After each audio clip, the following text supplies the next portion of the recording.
the Bowels of Netflix, where your fearless co-hosts Isaac and Larry force each other to watch the worst pieces of shit on Netflix. We will go over every bad edit, all the broken dialogue, all the wooden acting, and laugh along the way, because this is the Bowels of Netflix!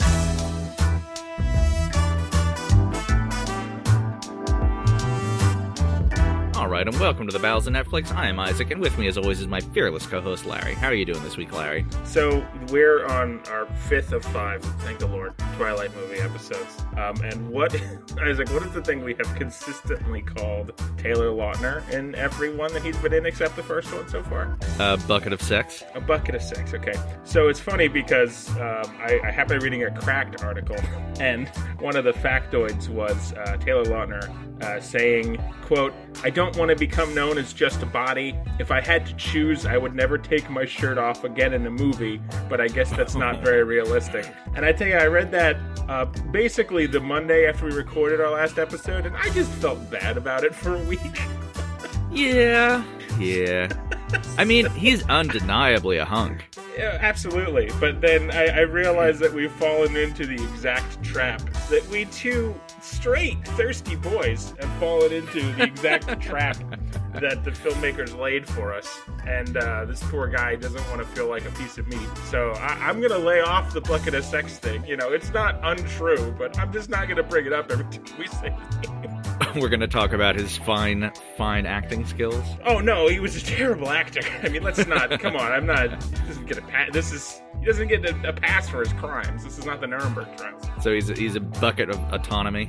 I mean, he's not a piece of meat. He's still a shitty actor. Just like Kristen Stewart and Robert Pattinson and everyone else in this franchise. Oh, joy. Neither of us feel well. We're both either sick or recovering from sickness, so this is just... I can't think of a better way to end this goddamn Twilight experience. We have Twilightitis. Just fucking misery. Oh, God. Larry, before we get going, I have a joke for you. Oh, for God's sake. Okay. You were excited about this before we started recording. Oh my God, I've been telling people this joke left, right, and center. It's my favorite. What's long, hard, and full of semen? A submarine? No, the shit I just took. Someone came in my ass. That's. Thank you. Thank you for explaining. Okay, yep. I got it. Yep. God. That's great. I think that's delightful. It's wonderful. We are the Bowels of Netflix. Yeah, wonderful is the word I would use for it. The scatologically themed movie podcast. Not normally. Nope. That's not true, new listeners. We every week we poop in each other's mouths, and that's only true. That's only been true twice. That's fair, yeah. Now, every week we watch terrible movies and describe them in excruciating detail so you can enjoy our suffering and you don't have to suffer as much as we do. But you're still going to suffer. It's pretty bad. So find us on Facebook, find us on Twitter, email us, bowelsofnetflix@gmail.com. I think we have another listener email to read at the end of the show. Yes. That's exciting.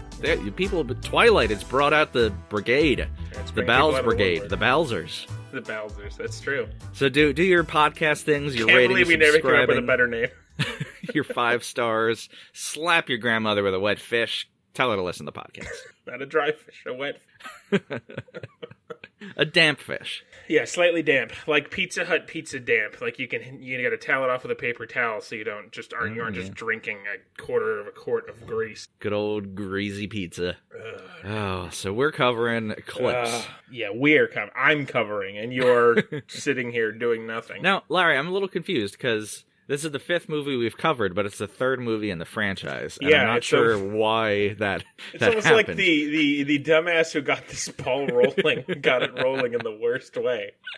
Yeah, for those of you unaware, if this is your first episode, boy, I got a lot of questions for you, and I'm sure you got a lot of questions for us. But Isaac started with 5, and then I watched 5, and I was told that when I reached out to people in my life, bewildered at what exactly had happened to me. I was told that 4 is so much worse, and to protect my sanity, I gave Isaac 4, and then we started from the beginning to go 1, 2, 3. So this is the 5th one we're covering, although it's the halfway point of the franchise. Well, I mean, book-wise, it's more than halfway, because there's 4 books and 5 movies, because Hollywood is a machine, swallows work and spits out money. I think this franchise made about $3 billion in the box office. Just in the movies. I mean, that's not counting all the Twilight condoms and all other the Taylor Lautner sex dolls, umbrellas and Wiimote skins and other crazy shit. Imagine if Twilight had not let's say instead. Imagine if COVID had happened in 2009. How many Twilight masks there would?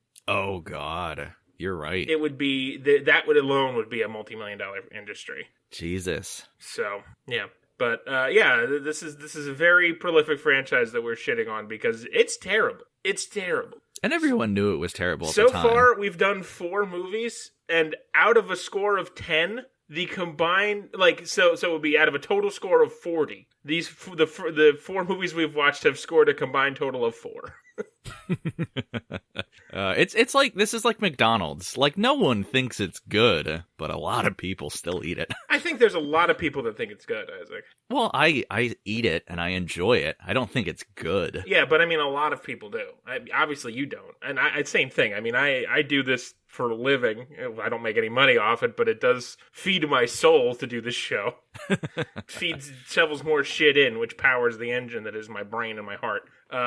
But yeah, I think a lot of people do like this. The Google reviews are off the wall. I decided I'm going to keep looking at them, but I'm not going to keep reading them out because I do feel like I'm making fun of people with a very poor grasp of English, and that's not really what I wanted. That's not what I want to do. I mostly wanted to poke fun at people who were giving bad movies great reviews or just wrote something in a funny way, but I don't want to.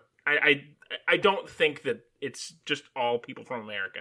And I don't want to shit on people who don't understand the language, because I don't speak any other languages, because I'm an American, and we're just stupid and have ruined everything. Yo tengo muchos grandes cojones. I have much big balls? Sí, y mi pene es 8 inches. Your pasta is 8 inches, got it. Wiener, that's my wiener. You said penne, that's pasta. I think penne is penis. I don't know, man. Believe it or not, I don't know the Spanish word for penis, but of course you do, so I suppose I'll defer to you in this case. All right, so mi once pene more... es el burro. Your SS and el burro. Your pasta my dick is in a donkey. In a donkey, yeah, okay. Yeah. I fucked a donkey. Yeah, I know, yeah. It's long, hard, and full of semen. Once more into the breach, one last time. So yeah, I mean, we've been over the basics of Twilight 4 different times now, so I'm going to try and blow through this. 2008's the third night. No, I'm on the actual Twilight page, not Eclipse page. God damn it, how did this happen? Lord. Okay. 2000. No, that's the book. 10. What? How did this happen? You're an old man, and the internet confuses you. How has this happened? I don't know what... Yeah, I guess in this case, you're right. Okay, 2010, romantic fantasy film. IMDb, it has a 5.0. Okay, that's better than New Moon. I think that might be the best one. So. It's up there. You got a good one this time, Larry. The first one may have been 5.1, I'm not sure. The budget was an estimated $68 million. Now, is that less than last week's? No, I think... Last time it was 50. So it's creeping up. That makes sense. Like, as the franchise keeps going, they're going to spend more money because it's just fucking making bank. Mm-hmm. The budget was $68 million, and the worldwide gross was just shy of $700 million. Nobody's surprised there. That is gross. That is gross, Larry. Nobody's even remotely surprised there. Rotten Tomatoes... has it? Where is the boy? Rotten Tomatoes does not like being not in full screen. Sorry, it is 47% on the tomato meter and a 60% audience score. 47 on the tomato meter. Ugh. I think that is actually lower. Really? Than the first. That's too high. That's far too high. Well, I mean, yes, I agree. But in comparison to the, I'm curious about its comparison to the other Twilights. So we'll get to that. We're gonna do something a little special a little later. But we are gonna get to all the tomato meter stuff. But yeah, 47% and a 60% audience score again. I'm not surprised. Like looking at the Google reviews, I think I'm just taking that as just people who bothered to write a review on Google and give it a star rating on Google. It's very highly liked by fans. I don't think a lot of people look back on these things and realize just how shitty they actually were. But, you know. Yeah, I can see that. Especially if you were 14 when this came out. There is a ton of nostalgia for these, which we've mentioned. So I don't think it's just... I think a lot of people now can look back and realize, wow, those really sucked. But, you know, again, I have movies like that I know sucked, but I still enjoy. Like, The Page Master. I love the movie The Pagemaster. Looking at it now as an adult, it is not a good movie at all. It is imaginative, but it is not a good film. But I would still, as a 30-year-old man, be very happy to watch it. Beverly Hills Ninja is one of my guilty pleasures. It's terrible, but oh man, I love that. Because I watched it when I was 9. Everybody has this sort of guilty pleasure. It's interesting because just like this is such a giant phenomenon. I mean, it made 10 times. This movie alone made 10 times it did. Oh yeah. So that's out of this world. So yeah. Anyway, let's not delay this any longer. Let's just fucking. If you don't know about the Twilight world by now, you don't belong here. Listen to our first 4 episodes because we go into it in great detail. We've got 4 other very confusing and out of order episodes for you to get through first. Thanks again, Isaac. Not sorry. Can you give us a 30-second recap of the last? Oh Jesus Christ! So, Bella almost got attacked by one of Edward's friends, so Edward and his other people were like, oh my god, we can't protect Bella, so they just fucked off, left her alone. She almost fell in love with Jacob. She almost got ate by another vampire. It was a whole Romeo and Juliet thing. So Edward thought that Bella was dead. He went to go kill himself with the Voltari and Aro, the bad guy. Bella came in and saved him. Saved him at the last moment, and there's like weird tension with the Voltari, but it's also like, we'll deal with that in a couple of movies. And everyone's happy, except Taylor Lautner, whose dick has remained unsucked. Dick has remained unsucked. Well, Edward's dick has also remained unsucked. Well, yeah, no dicks have been sucked yet. I mean, probably in the background. Yeah. Yeah, so, guess what? Guess how much of that carries over to this movie? Not a lot. None? Not a lot. No, there's some of the stuff. I mean, mostly the romance with Taylor Lautner is the thing that carries over. But and the vampire who's out to get Bella, I assume, comes back, but that right? like Victoria, but she was mostly more of a fixture in the first movie and the second one. It sounds like she's just in the second one for like one chase scene, and then it's Volturi stuff, right? Yeah, I mean, she's like kind of a presence in the film for 20 minutes, but the screen time is only the chase. Yeah, and the other time it's like Taylor Lautner, like, oh my god, Bella, you're gonna get ate by a vampire. I have to put my dick in your mouth to keep you safe. Isn't that how you met your wife? Yes. You ever kill that vampire, or are you just waiting for him to show up and... No, that's the only reason we have sex, is because the vampire's still out there. Thank God, at least you found something. So, yeah, but Victoria's going to be... She's the main villain of this movie, so we'll get to her more. So, we open with a seemingly human boy, I can never assume in these movies, getting out of a restaurant or something into a rainy street. He's all alone in the street in the pouring rain before we start to see vampire fast-running attacking him, even though we have no idea who it is doing the assaulting. The boy gets tossed about in the street before he hears... This movie, within the first minute, already annoys me, because we get this, like, bestial screeching noise, and it's never explained. Because, like... The vampires do not make weird noises. Well, okay, I mean, Aro, of course. But, like, the vampires, as a rule, do not make, like, creature noises. Yes. And I've not heard a screech before. No, the werewolves just make, wolf noises. Like, a noise that a regular a regular earth wolf would make. So... I don't know, and then, like, the captions even say, like, screech, like, screeching noise, or they say something that has screech in it. So it's like, they called it out, but what the fuck is that? Like, it never, ever comes up before or again. So... It's very strange. It's very irritating. And also, why are they attacking a boy? That's rule number 1. You don't attack... He's a Edward age. He's like a teen. Oh, okay. He's not like a child. I call him a boy because teenagers to me are still children. You need to kill the less dead. It's rule number 1 of killing. Isaac, there's child vampires in this movie. I mean, what are we doing here, man? What are you doing to me? This whole thing is your fault.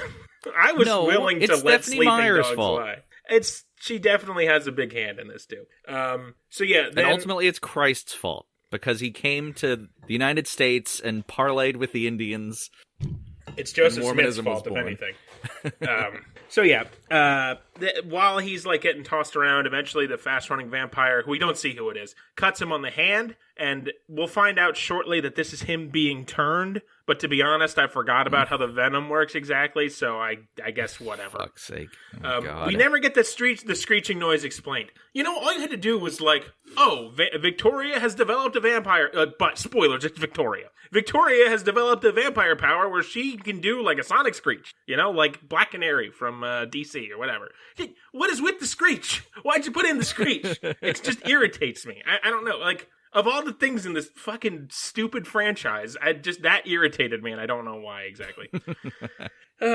So we cut to how every one of these stupid flicks is open with a Bella monologue while she reads something that's quote-unquote deep as a teenager. And, oh, by the way, I know you mentioned the last one was based on Romeo and Juliet, and in last week's episode we talked about The Merchant of Venice and how it was from one of them. Right. I'm an idiot. That was the big thing in the fifth. They even have the book The Merchant of Venice. I just totally forgot about it. But this movie is based on the Robert Frost poem Fire and Ice, which I will read because it's short, which Bella opens this movie by reading. Of course. It's always a fucking quote with her. Some say the world will end in fire, some say in ice. From what I've tasted of desire, I hold with those who favor fire. But if I had to perish twice, I think I know enough of hate to say that for destruction, ice is also great and would suffice. Robert Frost is the fucking man. I mean, his poetry's amazing. So that's why I can appreciate that.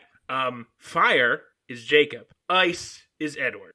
It's ruined. Right. It's ruined. The poem's ruined. Right. Okay. Yeah. You can never hear that again. Yep. Thank you, Stephanie. Yeah. It's Titan of literature. It's ruined for me now because all I'm ever going to think about is Edward and Jacob pounding the shit out of each other.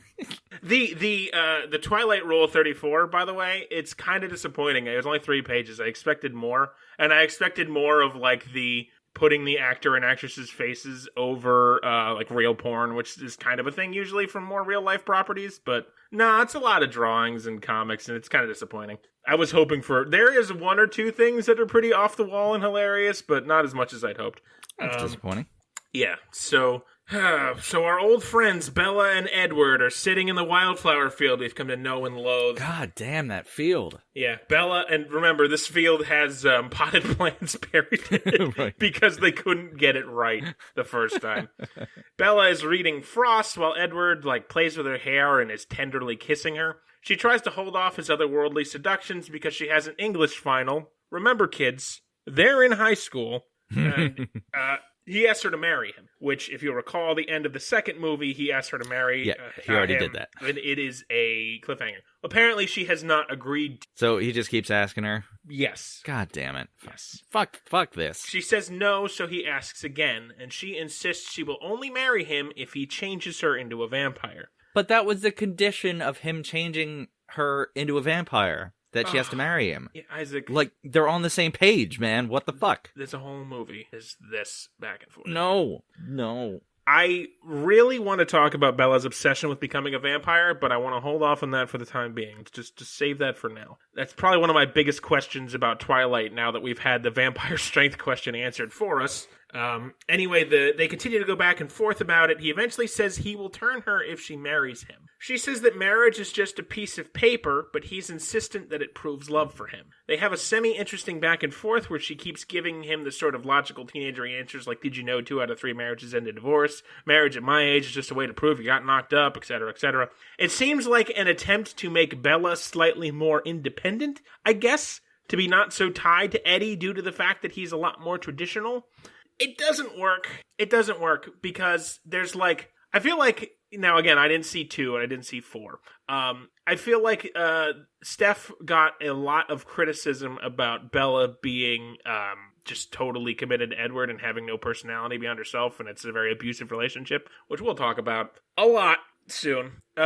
And I feel like this is sort of a way to come back at that with giving Bella these little spurts of, I'm an independent woman and I don't need to be married to have sex with you or need to be married to, be turned into a vampiress or whatever. The problem is giving Bella little spurts. I forgot who I was speaking to. I didn't have your face pulled up on the camera. Excuse me. I forgot what I was saying. But you know what I mean? She has these little self-contained moments of I'm a modern woman and we can have sex. A lot of this movie is about the 2 of them having sex, which, again, we'll get to that as it goes along. But all these little scenes with Bella, like where it's trying to make her independent. It feel, and I'm not going to come right out and say I think this is what Steph Meyer did. And again, I don't know. This might be different in the books. I don't know. I'm only going off. I know she was heavily involved in the movies. I know she produced the last two. I don't think she was a producer on this one, but I'm sure she was on set. I'm going to go throw it out there that she was probably on set. And I have to go back to her because she's the impetus of all this. I feel like she wrote the story and then like totally wrote it out, and then as a way to say like, oh, people are mad because they think Bella has no agency and she's just tied to Edward. Let me go back in and throw in some scenes where Bella has agency, but they're disconnected from the rest of the plot. Because she has like, I want to say 3 scenes like this where there's like little 5-minute exchanges between the two of them where she's like, I'm not doing this just for you, and I'm my own woman, and I'm independent. But then the rest of the time, it's like, I can't imagine being without Edward. I can't. Yeah. What is my life without Edward? And we'll get to that more, but I just want to bring that up now because this is the first time we get one of these like self-contained, I'm going to call it a self-contained feminism scene, which I don't, that sounds harsher than I mean it, but it's sort of, I feel like that was the intention. Like, I really get the idea in my head. It seems like, and I'll even take Steph out of the equation here because she's not credited as the writer or the producer on it. Just taking it solely as the movie, I'll just say the writer, it really feels like these scenes with Bella saying, like, I'm an independent woman and I'm a modern woman and you're old-fashioned. They seem disconnected from, like, the rest of her actions with Edward. It reminds me of, like, the idea of an abusive spouse who brings flowers home every once in a while. Like, yeah, bringing flowers home is nice. That doesn't fix the other stuff. Yeah, that was my father's favorite move, yeah. Nothing wrong with flowers, but, you know. Right. You're still beating the shit out of your spouse. Yeah. Especially knowing what the criticism is like, I can't shake this idea that that's how it was. Like, that these were added in as a concession to make Bella more independent.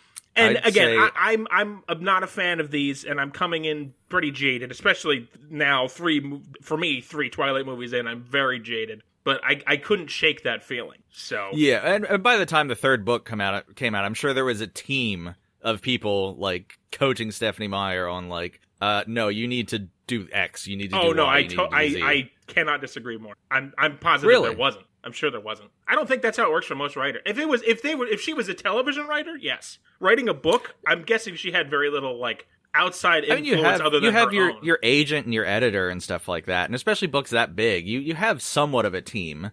Okay, sure. I think there was definitely pushback and like, hey, can you do this at least? I'm sure she had a meeting or two about it. Yeah. But again, I don't want to lean too heavy into her and the book here, because in fairness, she did not write this movie. Although, again, I do think, I'm guessing that they're close. They're close in the book in this way too, and that because the criticism didn't come from nowhere, and the fact that like it's very easy to draw a line from A to B in this case really makes it seem like I bet that there was this seems like it was in relation to pushback from people who were saying like. It's not very feminist of you, Steph. But I get that feeling too. Again, we can't say for sure, but I would lean in that direction. We'll get into that a little more later, but I do want to bring that up now because it's like right from the start because there's going to be like 3 big scenes with Bella having any sort of pushback to Edward in any way.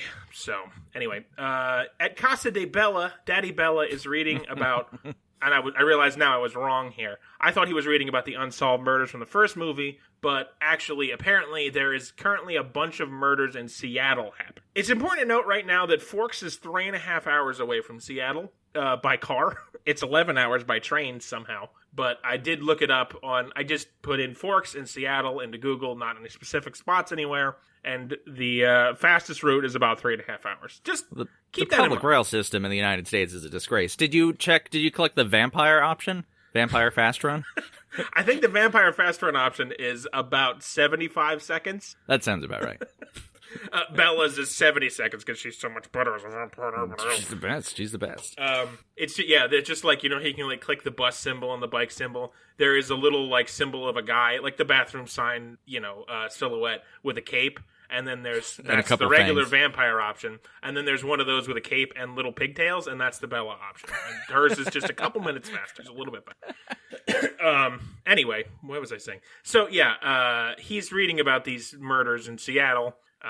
Apparently Bella is some kind of grounded based on their conversation when she just gets home. Despite the fact that she was just making out with Edward in a fucking wildflower field. What are you talking about? The grounded is a carryover from the second movie because she disappeared to Italy for 3 days to save Edward. And at the very end of the movie, the dad's like, "You're grounded for forever." Wait, she didn't tell her dad she was going to Italy? No, she ran off as soon as Alice showed up. So wait a minute.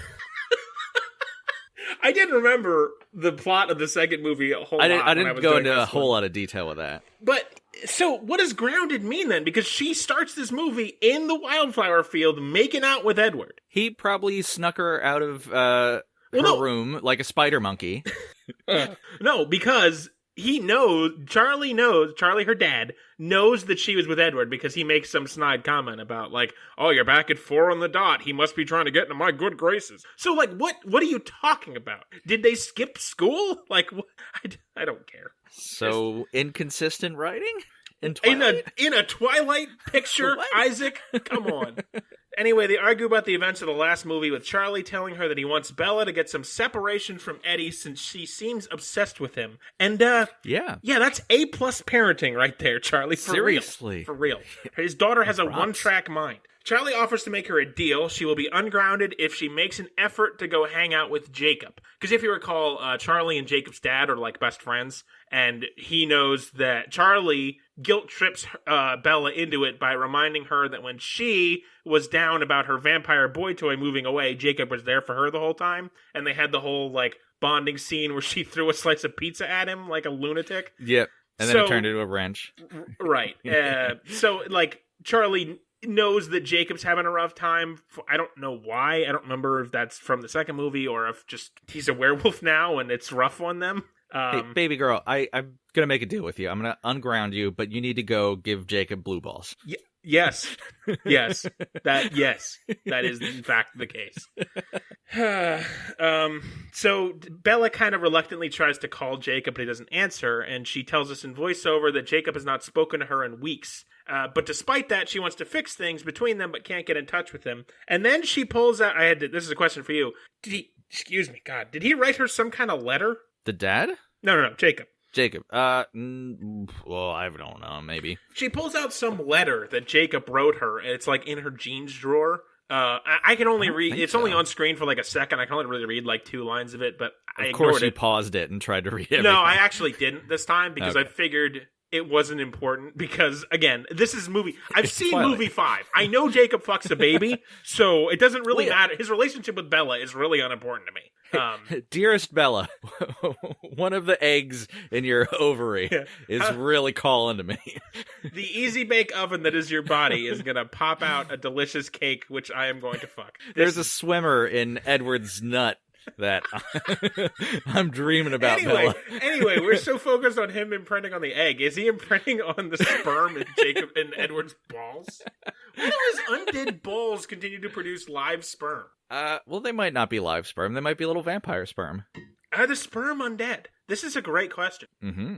Probably, because it's not a normal baby. So there's got to be something different about his jizz. I have a lot of questions about Edward's jizz. Maybe that's a topic for our special episode. Yeah, maybe if we get Steph Myers in a van, we can just... Steph Meyer. I keep saying Myers. I know. It just feels natural, but it is Meyer. There's more than one of her, I swear. Steph Meyer. Anyway. So, yeah, where was I at here? Okay. So yeah, she kind of looks at this letter longingly, but then she tries to get into the shitty truck to assumedly go see old Jakey, but the truck won't start. And she is kind of annoyed that the truck won't start. And I thought this was I'm trying to now pay more attention to shots and how camera work and that sort of thing after we talked about it last episode. I thought this was kind of neat. The camera, because it's the camera's from outside and it's on her behind the wheel, and the camera's kind of tilting around the cab. So we see the passenger seat empty, and then she's trying to turn the car, and the camera's tilting to just be on her. And then she sighs exasperatedly, and we hear the vampire fast move noise, and then it pans back and Edward's in the truck. It's not groundbreaking, but I thought it was a clever shot. And yeah, that's pretty cool. I think her facial reaction, because you can see once you hear the vampire noise and she looks immediately annoyed, you can understand that okay, she knows she was going out to see her backup man should Edward get colder feet and like that she's now annoyed because he's here. Like she can't even go out to see him. I thought that was well done. But again, maybe I'm trying to overcompensate to just keep an eye out for these sort of things because I'm not an expert like you are, or somewhat of an expert like you are. So that's why she wants to be a vampire, so she doesn't have to deal with a fucking truck anymore. She just fast run everywhere. I think she loves her truck. We find out the reason the truck is not working is because Edward broke it so that she could not go out to see Jacob. Dude, that's creepy. That's not okay. Because apparently Alice had a vision about Bella going to see Jacob. So my follow-up... I call BS. For that being super creepy and controlling and abusive, yeah, I'll say. Follow-up, does Alice just only have visions about Bella now? Or does she just, like, see the future whenever Edward's gonna eat a sandwich, one of the friend blob is gonna wash their socks? Like, what? It sure is convenient to have Psychic Cullen solve all their plot-related problems. Also, she said in the last movie she can't see the future when the fucking werewolves are around. So what? Oh, that's right. Isaac, she sees the future literally around werewolves every scene in this movie. God damn it. I totally forgot about that. No. I'm out. Ouch. She can only see the future seemingly about Bella anymore, it feels like. And well, she's the most important. Yeah. She's probably the best of the Cullens. Well, kind of. I mean, we'll get to that. Yeah, it's almost like it's terribly written or something that she solves all the plot-related issues. So anyway, apparently Edward, like I said, sabotages the truck to keep Bella safe from the wolves going out of control. His motivation is he's like, I can't have you going there because the werewolves can't control themselves. The entire lore of vampires in this movie is that if you're not careful, they might accidentally kill you and murder everyone in your family. Oops, sorry, I smelled blood and I ate Fifth Street. Oopsie. But she can't go see the werewolves, who seem cool every time we see them. They seem like pretty laid. I mean, they're angsty teens like everyone else in this movie. They seem pretty laid back compared to the Cullens. Yeah, she ate muffins with the werewolves. She fucking ate muffins. By the way, folks, I did, upon finishing last episode, I did immediately drive to the store and get muffins and send Isaac a picture of the muffins. I'm sorry to bring muffins up again, because now you're going to do it another time. No, I just ate lunch, so I'm pretty full. Okay. But, yeah, that's the whole plot of the second movie, is that vampires are dangerous and the first movie, and kind of the fifth movie with the baby, because they're, not sure that Bella's going to accidentally eat her baby. Where do you get off saying that wolves have no control? Go fuck yourself. Well, to be fair, Taylor Lautner can't control himself around a baby. Well, they don't know that yet, in fairness. Right now, he's just attracted to an egg and a sperm.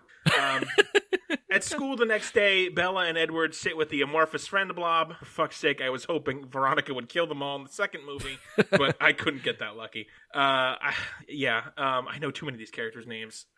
It's disgusting. I don't know any of the friend blob's names. Still don't. Do we know the relationship status of the two Asian people? No. Brother, sister, or dating? The friend blob is in this movie for a grand total of 4 minutes, thankfully. Jesus. So they're starting not to matter as we're getting more supernatural stuff. We get this scene with them at lunch, and then we get a graduation, and then they're Bella's at a party for 3 minutes that two of them are there at, and then we never see them. Oh, that's good at least. Yeah, so they're far less a fixture in this movie than the first two, thank God, because they truly don't matter now and have never mattered. And I fully intend to ignore them as much as possible. There's a minute banter here of culminating in Anna Kendrick, who is one of the friend blob, by the way, talking about how life-changing her speech will be. Alice, a.k.a. Psychic Cullen, comes over to join them with her boyfriend, a.k.a. Jasper, in tow. Alice announces she's throwing a party, and then after some nonsense, we see that she's having a vision. We cut to the police station where Eddie and Bella are going to see Daddy Bella. They talk about the vision while Eddie is being cagey regarding what it is. He does mention some vampire-related tension in Seattle. Apparently there's been mysterious killings and disappearances there, and the Cullens think it's vampires, and that the Volturi will show up. Now, I suppose... and again, I didn't see the last movie. I'm going off of what you told us about it. So my understanding is that the Volturi, the condition for letting Bella live with all this knowledge is that the Cullens were going to turn her so that way she's a vampire and in on all the secrets so they don't have to murder her. And I guess they expected it to be done by now. So the concern is that if the Volturi show up to clean up the mess in Seattle and drop by Casa de Bella to see if she's still alive, there's going to be a rumble. So the Cullens are kind of musing about do we have to go solve this problem ourselves so that the Volturi don't show up and, kill everybody's favorite human? Yeah, Aro doesn't put a hard date on it. He's just, as they're walking away, he's like, don't be slow about turning. Final villain. God damn it. So yeah, that's sort of the underlying tension happening in the background. So, okay, also, I didn't write this down, and this whole, I got into a conversation with Dr. Twilight about this because I was very confused.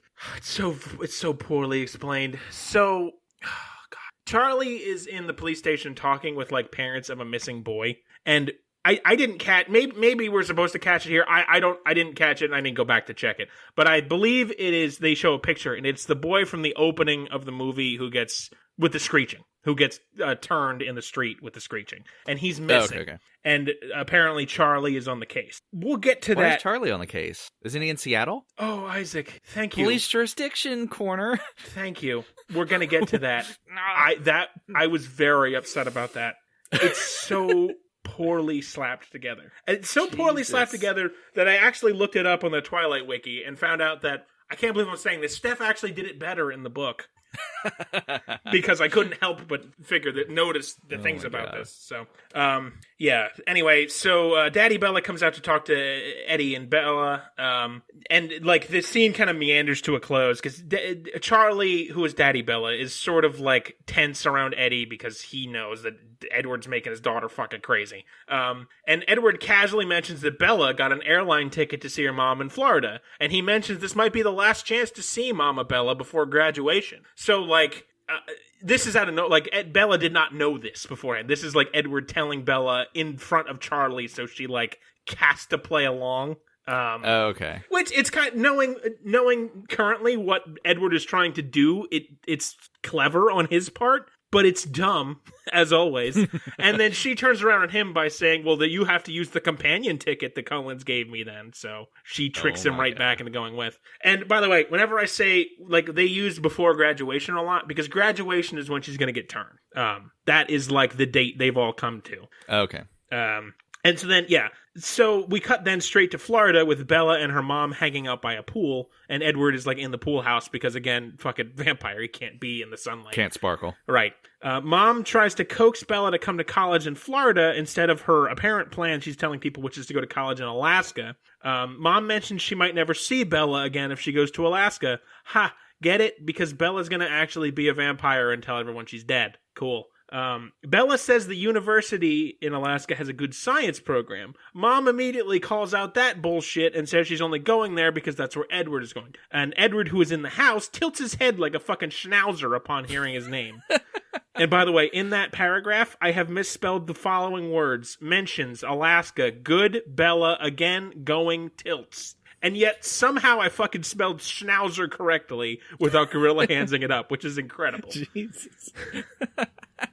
Mama Bella mentions how it seems like Eddie is willing to dive in front of a bullet for Bella. Bella says, "Is that a bad thing? Let's just save it. Let's just save it for later." He's a Secret Service agent. Because I'm sure we could talk about for just how toxic and unhealthy this relationship is for hours, but we've got plenty of time. But, well, also, as a vampire, he would just walk it off. Yeah, right. He could take a bullet. Right. Why wouldn't you? She does use the words later that he's bulletproof. Bella and Mama talk about how her mother gives great advice. Oh, and I'm sorry. Bella and Mama talk, and her mother gives great advice about making sure to think her choices through, as she has to live with them. Get used to that being a theme. Yeah, I'd say. That's the most obvious advice in the world. Mom makes her quilt out of their old Trip t-shirts, which is kind of cool. Her mom is cool. Shame Bella is willing to throw her life away for a boring pasty boy who just wants to eat her blood. We cut back to the entire Cullen clan, sans Edward, who is out in the woods in Forks. They are standing around while Psychic Cullen has a vision, because they can't do anything without her having a vision, as she is seeing Veronica, who is the villain from the last two movies, running around in the woods. A chase scene ensues. They manage to hide most of the idiotic fast running behind trees and the like, which helps. It's marginally less stupid than usual in this movie, which is an unexpected change.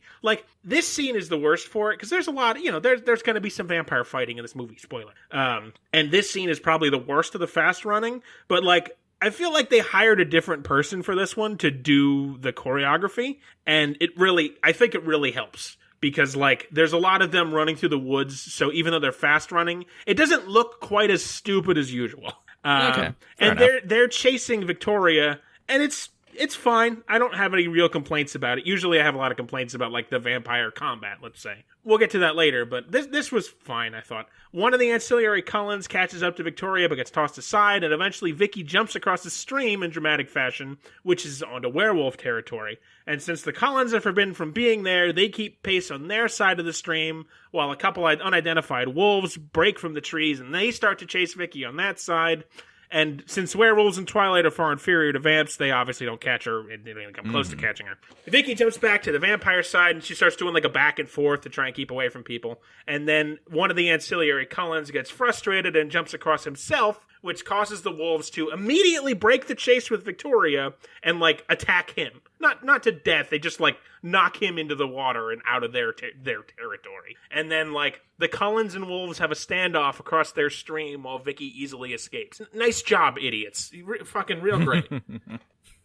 No brains in any of their fucking heads. So we cut to school where apparently time has passed and Eddie and Bella are back in Forks and heading to school. They talk about the trip and Eddie admits he was hoping Mama Bella would convince Bella to change her mind, but boy was that barking up the wrong tree. Edward says, if I asked you to stay in the car, would you? And then gets out, and of course Bella also immediately gets out. I don't know why, but that irritated me so much, and I can't put my finger on it. I just, like, something about that irritates me. Both of them irritate me there, and I don't know why. I truly don't get it, but I was like, I paused, and I just grinded my teeth for, like, 30 seconds, and, like, why is that so stupid? But something about it.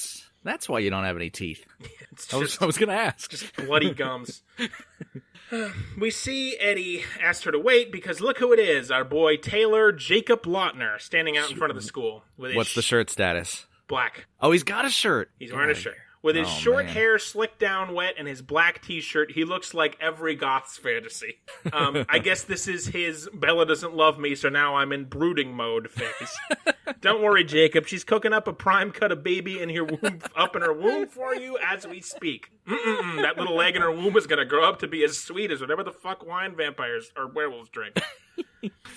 This baby fucking thing is horrible, but it's the lowest hanging fruit, and it's so delicious. I hate this franchise. Oh, I gotta pull that quote from you. Jesus, that was good. Cooking up a prime cut of baby.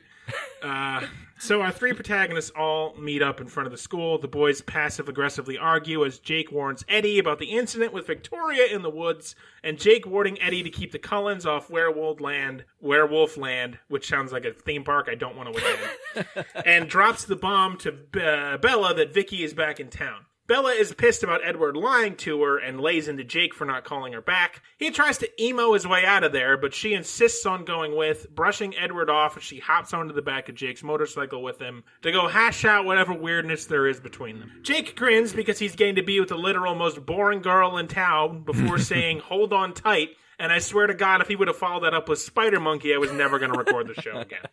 I fully expected him to say, when he said, hold on, my brain was like, if he says Spider Monkey, I'm out. Bella and Jake speed off to the Quillette Reservation. They go to some house where four shirtless boys of questionable age but rippling muscles come out to greet them. Don't want to comment because I couldn't tell if they were 15 or not, so I know the one character is actually 15 in the movie, so I'm just going to let all this go. And with my revelation about Taylor Lautner, I'm just going to let all of it go about anybody's physical appearance. So all these wolves were in the last one, I guess, but I don't know who any of them are, and I just don't care. There's also a lady here who is a daughter of someone who died in the last movie, and I realized now that it was probably Charlie's friend who was the wolf. Yeah, yeah. Okay. Mm-hmm. Who was not in if he was in the first movie, he was like an extra in the background. So I guess that's who dies. There's a lot of werewolves here that really don't seem to matter much, and there's some brief talk about them, but when it comes to wolves, only Jacob matters. They try to make these other characters have some kind of life, but it just doesn't matter. It truly does not. The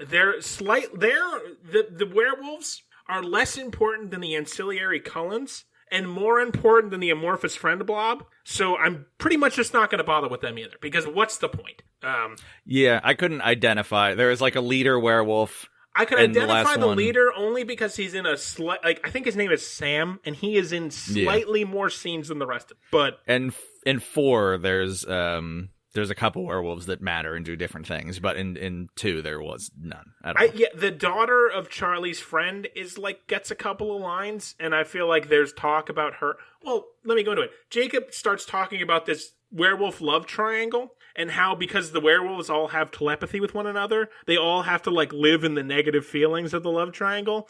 Oof. I wonder what that could be a reference to. But I just like these werewolves don't matter, and they never like they don't get followed up on in this one. Really, there's like a couple minutes, but it's not anything. It's nothing. And then in the next one, it kind of seems like it's also nothing. And then in the 5th one, we see, I think it's Sam, who's like the head of the werewolf pack. We see him in human form in one scene, and the rest of the movie, the only time we see werewolves, they're wolves, besides Jacob. Like, knowing where this ends, and knowing that nobody gives a fuck about the werewolf pack by the end of this, I'm not going to bother with it now. Just like the friend group. Why bother? At least the ancillary Cullens are in every movie. Like, these motherfuckers are just here and then gone, basically gone. Because it's not like the actors are on set in the 5th movie. It's all just CGI werewolves. So, who cares? Truly, who cares? Yeah, so like I said, Jake mentions they can read each other's minds if they're in the same pack or something. And I'm going to be honest, both times I watched this movie, I kind of zoned out with the werewolf stuff because, like I said, doesn't matter. So I didn't really give a shit about like any of the inter-tribe fucking pack relation shit because it doesn't even come up in this movie, which is like the second biggest werewolf movie besides the last one, which you didn't mention it because it probably doesn't matter. Yeah, there wasn't much of consequence. Besides the muffins. Besides the muffins, yeah, which affected my life in negative ways because I ate some muffins. And I don't need that because I'm terribly weight. Yeah, so, but as much as the out-of-order Twilight has sucked for this show, it does help to put the earlier events in perspective of what I need to pay attention to and what I can ignore. Because I can ignore all this, because they're not in the last movie basically at all. So, fuck it. I'm not going to bother. That's not my job today. So like I said, the werewolves can sense each other's thoughts and feelings. He talks about imprinting, which we've all been over in detail many times. You know, the baby fucking, the whole thing. So I'm not going to go into I'll skip it. I'm not going to go into the details. He also, Bella admits to Jake that Bella is getting turned after graduation. Jake freaks out and starts being a jerk and giving the same spiel he gave in movie 2, will give again in movie 4 about how they aren't alive and vampires suck and blah, blah, blah. Apparently he insults her by telling her it's dumb to want to be a vampire, and she's like, I can't believe you said that. And my acting there was just as good as hers was. And she gets angry and leaves and says coming here was a mistake. That night, we see somebody is in Bella's room idly touching her stuff. I'll grant you they actually got me here because I just assumed it was Edward being his usual self, but in fact it was Victoria. The boy. It was the boy from the beginning of the movie who gets turned. He is a vampire now and is sniffing the shit in Bella's room before going to look in on Charlie asleep on the couch. Creepy. Instead of just killing him, which would be easy. You'd think he'd want to do, he just looks at him creepy and then leaves right before Bella comes home. Why would you not murder Charlie? Like, they're trying to hurt Bella. Like, this is again, spoiler. This is Victoria. This guy works for Victoria. Why, if they're trying to get to Bella, why not just kill Charlie here? He's just a guy. He is asleep on the couch. Just snap his neck. You gotta build tension. Like when I edge myself for the last hour of work before I can watch some fucking gilf porn. Truly, you are a horrible man. I know. But, like, what is I don't understand the negative that's gonna come out of killing Charlie. Like, why not just do it? This is why I don't understand why they didn't do... So, okay, I think I mentioned this in the last movie when you were talking about it.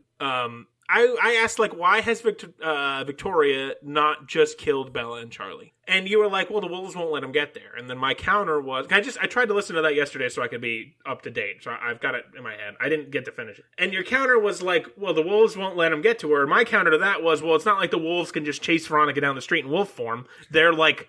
6 feet tall wolves. They can't just be out and about where Victoria can because she's, for all intents and purposes, a human. So this shows the fact that they can just get into Bella's house. Right. It's not like, I guess Edward has preternatural sense when Bella's in danger. Well, no, he can't read her mind. Why don't they just murder them in their sleep and then leave? Like, I don't understand. They want to get back at Bella. And, like, that's going to torture Edward if Bella's dead, because, as we're about to see in the worst scene in, I think, the whole franchise, Edward cannot bear to be parted from Bella for any amount of time. So if they can get into her house, and it's, like, not a problem, just go in there on a day when Edward is out eating a lion in the woods and snap both of their necks and just leave. Just fucking go to Tucson. Well, I know Victoria wants to torture Bella. What is more torture than death? Well, would you rather be killed immediately or tortured for a few hours before you were killed? If I am trying to accomplish a goal, and it is a goal that could go south because the fucking enemy has multiple mind-reading powers, people. Why would I would just try to accomplish the goal? You gotta General Patton this shit. You can't fart around. It's so dumb to me. Like, it's just, I know it's a movie and it's drama and nonsense, but like, when you're so close, just do it. Just snap Charlie's neck. You were right there. They can move so fast that Veronica just got away from the entirety of the Cullens and a bunch of wolves with like not a lot of trouble. She got away pretty handily. This seems like it's an easy fix. So, I don't know. That really annoyed me. Again, just like, there's accomplishing the goal, and then you made it too complicated, and then you got murdered at the end of this movie. Smart. Real smart. But, so Bella comes home, and we see that Charlie's fine. She's chatting to Charlie for a minute before a haggard-looking Edward shows up at the door. I think this is the scene I hated most in this entire franchise. Because Edward is at the door looking like he just was drinking all night. And he's like, his shirt's ruffled, and his face is all, like, not like bloody, but he just looks like he's had a long night. Mm-hmm. Bella has been gone for like 8 hours. And he is so freaked out that he was like, he said he almost broke the treaty to check and make sure she was okay. Jesus, he's going through Bella withdrawal. Give me a fucking break. That is so dumb. Oh, God. It just really irritates me. Like, we'll talk about that's part of my wrap up. We'll talk about that at the end. But that scene really annoyed me. Just this whole relationship is so wrong. God. Anyway, Edward's spidey senses tingle, and he figures out someone has been snooping around in a room. At the Cullen house, Bella and the clan gather to discuss what happened. The reason it wouldn't have been a random vampire and must be orchestrated, as they reasoned that it wouldn't be a random vampire and had to have been an orchestrated thing, because a random vampire would have killed Charlie. And the villains who hate Bella didn't kill Charlie just because. Oh, they want to torture Bella. And not killing her dad is more torture than killing her dad. Even though they could have done it and gotten away with it so easily. Also, a random vampire wouldn't have killed Charlie because the cover is that like a bear or a mountain lion is eating these people. The mountain lion just gets into the house? What? Dude, I don't know. I just don't know. I have a lot of questions about it comes up later. Do you know Seattle is part of the Cullens territory? What? How big is the Cullens territory? We'll get to it. That comes up later.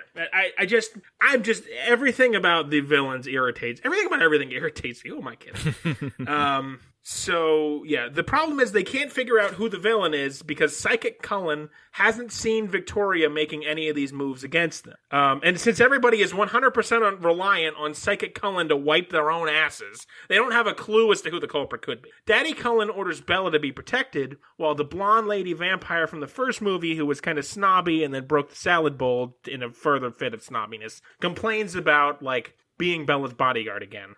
Bella says the Cullens are stretched too thin to have a full-time guard on her, feed themselves, investigate the murders and all that, and brood in corners, which is a big part of their day. So instead, dear old Jacob is going to protect her from the things that go bump in the night. Isaac, the things that go bump in the night are uglies. Edward and Bella's uglies. You get it? They bump, except they don't. Just premarital sex.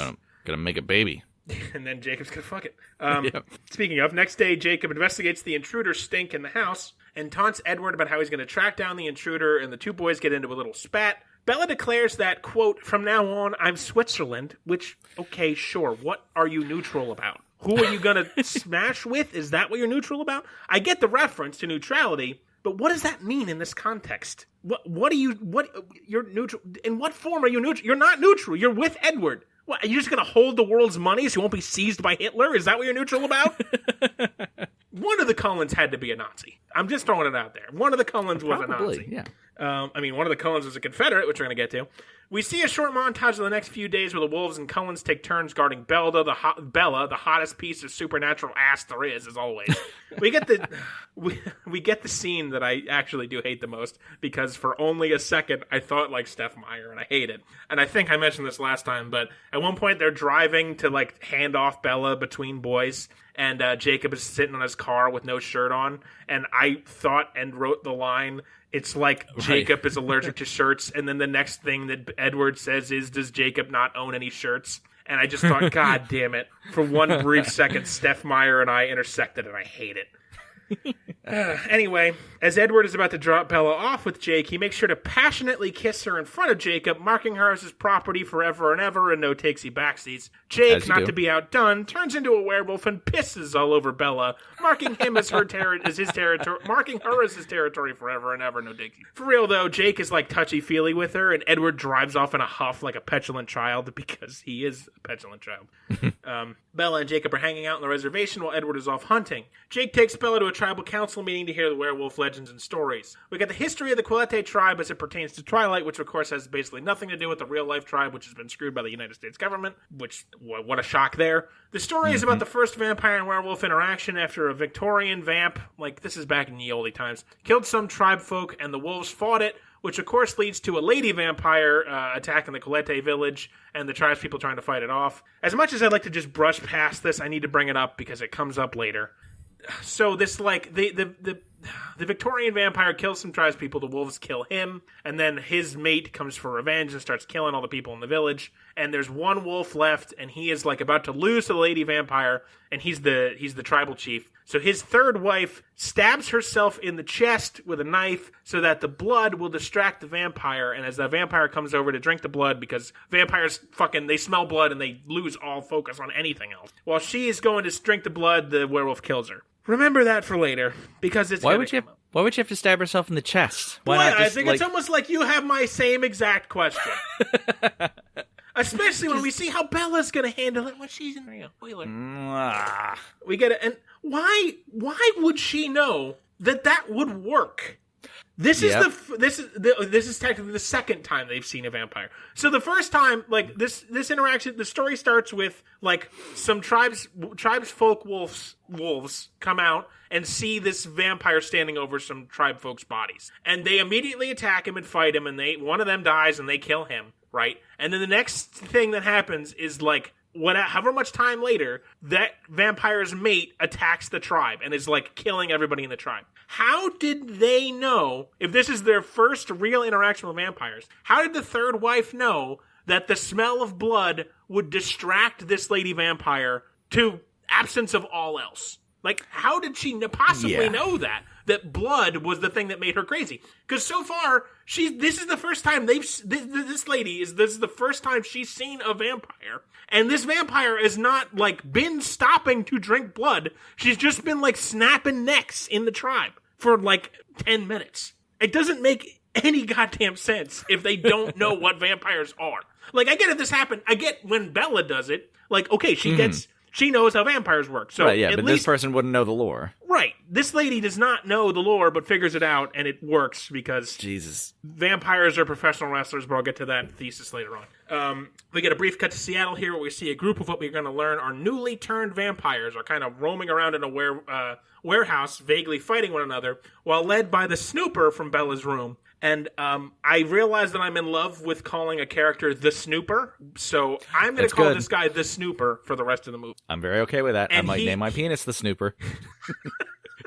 The Snooper is the one who, he's the boy who Charlie's investigating, who dies in the beginning of the movie with the shriek. That's the Snooper. Mm-hmm. He's talking to a little vampire girl, which we're going to talk about her quite a bit later on, who is freaking the fuck out about being a newly turned vampire. And we see a news story mentioning the state of terror that Seattle is in while the Cullens look on. Eddie and Bella come into the Cullen house while Daddy Cullen and Jasper, who is Alice, Psychic Cullen's boyfriend, and Jasper, for those of you who may forget, has the Calm Emotions spell from D&D. So he can calm emotions with his powers. The Cullens all sort of confab and come to the conclusion that, based on the damages in Seattle, there must be a whole group of newborns there being so reckless. And Isaac, you know that I hate you, right?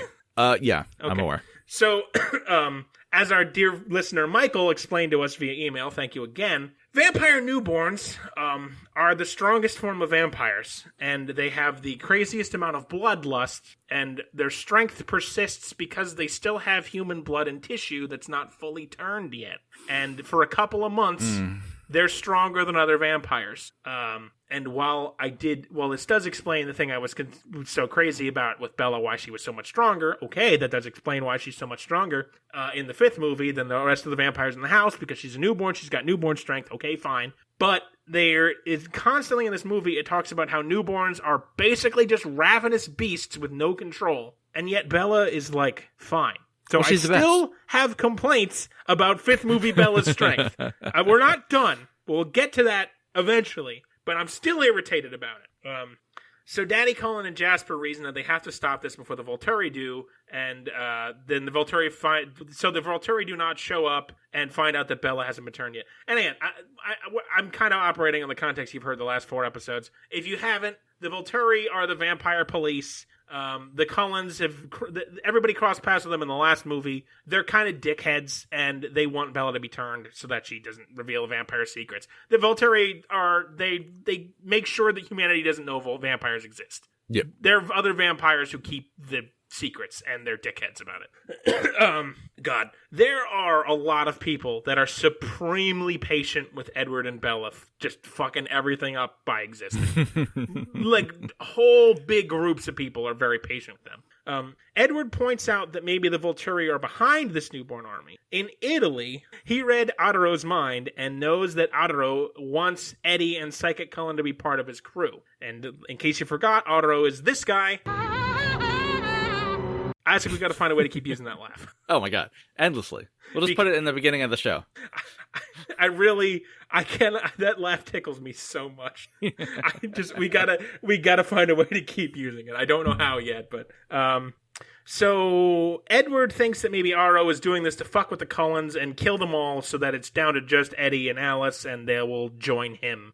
And apparently that he thinks that's a good idea or something.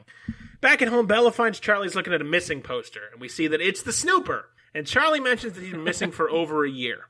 So apparently the scene in the beginning of the movie with the shriek happened quite a while ago, which means Victoria's been working on this plan for a while. And like I said, spoilers, Victoria is the one behind it. Well, hold on. Well, okay, I might be wrong. Because the first movie's junior year, not senior year, right? Because the second movie starts senior year. I don't know. Okay. That makes sense that it's been more than a year. Okay. See, I think the implication is that Victoria, once the shit in the first movie happens, like this is her turning the Snooper is one of her first moves. Yeah.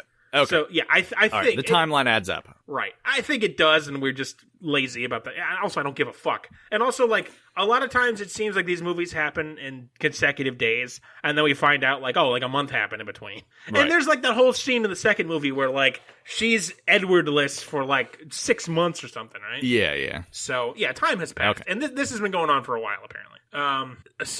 Boy. So, as you pointed out earlier, I have a lot of questions about this whole thing with why is Charlie investigating the Snooper? Because the Snooper went missing in Seattle over a year ago. And I complained about this to Dr. Twilight, and I had a whole thing about it. What we're going to find out later is that the Snooper is from Forks. They don't mention that until later. But Charlie is, like, looking over this case. And I'm like, why is he looking over this if it's happening in Seattle? Is he driving to Seattle every day to investigate? And why would a guy from Forks be investigating a case in Seattle? But this guy is from Forks. And, like, Edward just mentions that casually later. When they find out who it is, Edward's like, oh, he's from Forks, I know him. And it's like, what are you fucking on about? Why didn't you mention this earlier? And I'll give Steph Meyer credit. In the books, he has nothing to do with any of this. He's from fucking New Mexico. And he just is her lieutenant. And there's none of this convoluted, he's from town. Because I guess they needed something for Charlie to do in this movie.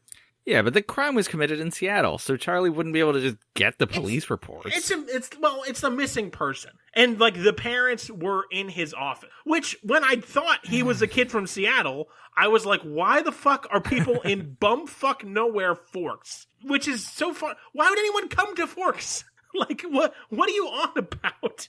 Well, if they can't use chopsticks very well. Now, I don't think I have the power to fire you, but I feel like we should have a conversation in my office there.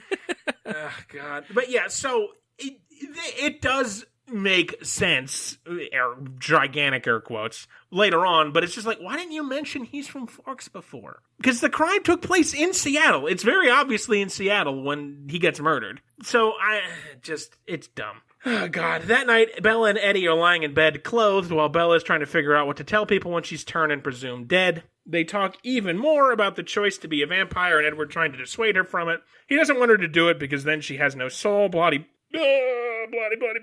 Excuse me, I'm dying. Too many muffins? I wish. It's always 8. I'm always choking on my... Larry overdosed on muffins. I haven't had muffins since last week, man. Since the last time we talked about it. I don't normally have muffins. Your eulogy. Oh, that's fine. Yeah. Say something awful about me. That's what I want. So yeah, but Edward doesn't want her to do it. Then she has no soul. But she wants to do it because she has no life outside of living for Eddie. It's the same shit as... And like I said, it really just feels disconnected from the opening scene where she's like, we don't have to get married. I'm a modern woman and, blah, blah, blah. Which I'm not trying to that's a fine argument. I don't have any issue with that. Just character-wise, it doesn't fit when we have these other scenes where it's like all she cares about is being with Edward. So, yeah, just irritating. I'm so sorry I punched you in the face last night. Here's some roses. Oh, we're going to get a punch in the face scene here in a little bit. It might be the best scene in the whole movie. Next day, Jake and Bella... Oh, speak of the devil, it's actually about to happen right now. I forgot. Next day, Jake and Bella are walking by. Once again, I have the scenery and setting is... It's outstanding. It's so beautiful up there. I mean, God damn it. I love pine forest and mountains. It's gorgeous. It's amazing. Jake starts to get serious and tell Bella she needs to hear the truth, and suddenly he admits that he's in love with her and wants Bella to choose him instead of poor dead Ed. Which I can't believe we've never used that before, but they sort of argue with Bella telling him she doesn't feel that way about him, but he refuses to believe it. He says he'll fight for her, which I've mentioned before, an expression I absolutely despise. She insists that she knows what she wants, and what she wants is the cold, wet thing of Edward's. He keeps trying to tell her about all the things that would be better about dating him than Edward before forcibly kissing her, which is not fucking cool, dude. No. Do not do that. No. And that's bad. However, it does lead to quite possibly the funniest thing in the entire franchise, because she angrily pushes him away and then punches him in the face and promptly breaks her hand, which I actually laughed out loud at that. Hilarious. He's so fucking wolf strong. Punching him breaks her delicate porcelain hand. Jesus. But yeah, don't fucking force kiss people, you asshole. No. God. Don't even profess your love when someone's already rejected you. Yeah, that's also bad enough. That's not cool either. Jacob and Bella arrive at Charlie's to drop off Bella, and they get in each other's... so many characters in the scene. Jacob and Edward, and I don't normally use real names. This has been awful. I can't wait to start calling people nonsense names again. Jacob and Edward get in each other's faces as they start yelling at one another over who Bella loves more. I cannot believe how popular this shit has been. It boggles the mind. $3 billion. Charlie comes out to break it up, and the scene just kind of trails off. At the Cullens, Bella gets her hand wrapped up while the family banters. The jerky blonde girl leaves in a huff after everybody was talking about Bella being a newborn, and Bella goes after her. So the blonde girl's name is Rosalie, apparently. She's the one who broke the salad bowl in the first movie and has been kind of a jerk to Bella this whole time. Yeah. Bella kind of, and she's polite about it. She kind of confronts her politely as to why Rosalie's a jerk to her all the time and why, Rosalie doesn't seem to like her. And Isaac, this is where I'm going to tell you that this movie is absolutely the best of the 3 Twilights that I've seen. And this is one of the reasons why. Wow. Far and away the best of the 3 that I've watched. Because we get to learn more about some of the ancillary Cullens, and they are 1,000 times more interesting than any of the other main characters could ever dream to be. So Rosalie's story is that she is upset about everything to do with Bella because Bella, is chomping at the bit to be a vampire. And she tells her, none of the rest of us want this. None of us had a choice. And her story, apparently, is that, in the 20s... she may have said the date, but I don't quite remember. Let's basically say it was in the 20s, the 1920s. She was, with the most eligible bachelor in town, and one day... we see while they're walking, because we get a bit of a flashback here. We see while they're walking, he's looking at other women, so he's kind of an asshole. And her life was perfect, and she was very happy. And then one day she comes across her drunken boyfriend and his friends in the street, and he's hammered and tries to strip her down nude because he's an asshole. Jesus. And they leave her. I guess it kind of trails off, but they kind of beat her and leave her for dead in the street. And then she says, Hang on. Seamus, stop licking your balls. I'm talking about Twilight. She says that Daddy Cullen, like, came by and saved her, but apparently she didn't want to be saved. Even though Edward makes it clear. And Daddy Cullen seems like a stand-up dude. Like, we never get the impression he's a vampire, so obviously he's a piece of shit. We never get the impression that he's anything but, like, a good guy throughout the entire series. Yeah. And I think he's one of the better written characters in the whole series. I mean, he's nothing, but he's better than written than most of them. But she says that, like, he saved her life assuming she wanted to be saved, but she didn't, because she was, like, ready to die. And so I don't know what that's about, and it never really comes up, but it seems kind of out of step with everything that's happened so far. So, this is her saying to Bella, this is Rosalie telling Bella, like, this is not what you think it is. And, like, Rosalie starts breaking down and crying about how she wanted to grow old and have kids and have this human life, and now she's stuck in the teen drama equivalent of Groundhog Day and can't control herself from wanting to eat people all the time. And yet, like, she's having this, like, emotional moment, and Bella still is like, there's nothing I'm ever going to want more than Edward. Bitch, you are 18! You do not know your ass from a hole in the ground! And Rosalie reminds her that there is something she will want more, and that's blood. But of course, Isaac, we know that's simply not true, because Bella's the best! We'll get to that eventually. But overall, yeah, I really thought that Rosalie's little aside here was great. Like, super well done. What a fascinating character in this otherwise testosterone-laden shit show tugging over the most boring girl in town. And, like, what a good reveal of this character who's been a jerk to Bella the entire time. It's like, oh, she has, like, this actually interesting and tragic backstory that's actually sad and is a great reason for her to say to Bella, like, you should probably think this through, little girl. Like, this life sucks. It's not fun. And props to movie 2. They kind of tease that, because when they do the Cullen vote about whether they're going to turn her or not, she votes against it. And it's just kind of a throwaway line. It's like, this is not the life I would have chosen. Which I didn't think was a big deal then, but compared, like, once this follows it, then that makes a lot more sense and is interesting. Does Rosalie get any more scenes in movie 4? Like this, of any kind of nature like this? No, I don't think so. Yeah, Rosalie's pretty much never mentioned it. Yeah, of course. Get rid of the interesting people. I want to do a big. We'll get line to of cocaine. Pretty much always now.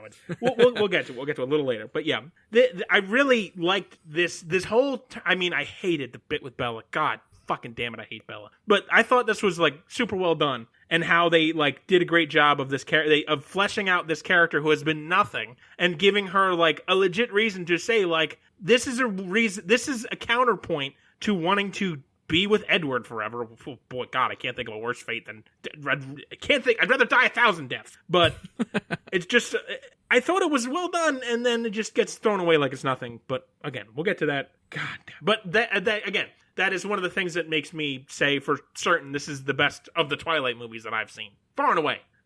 So quick cut to the Seattle newborns eating a bunch of people, and the snooper yelling at them all and giving them a rousing villain speech, and then they continue to eat the people. On a nearby rooftop, we see a group of the Volturi, the vampire cops, looking on. And Dakota Fanning who is like, she's like the number 2 of the Volturi, basically, right behind Otto. She is leading them, and she has a couple cronies. One of the cronies questions her as to why they haven't acted and killed the newborns yet. And Dakota Fanning, in response, uses her power, which is like telekinesis paint. It's the Excrucio curse, thank you, Isaac, from Harry Potter, basically. Cruciatus? I don't give a fuck.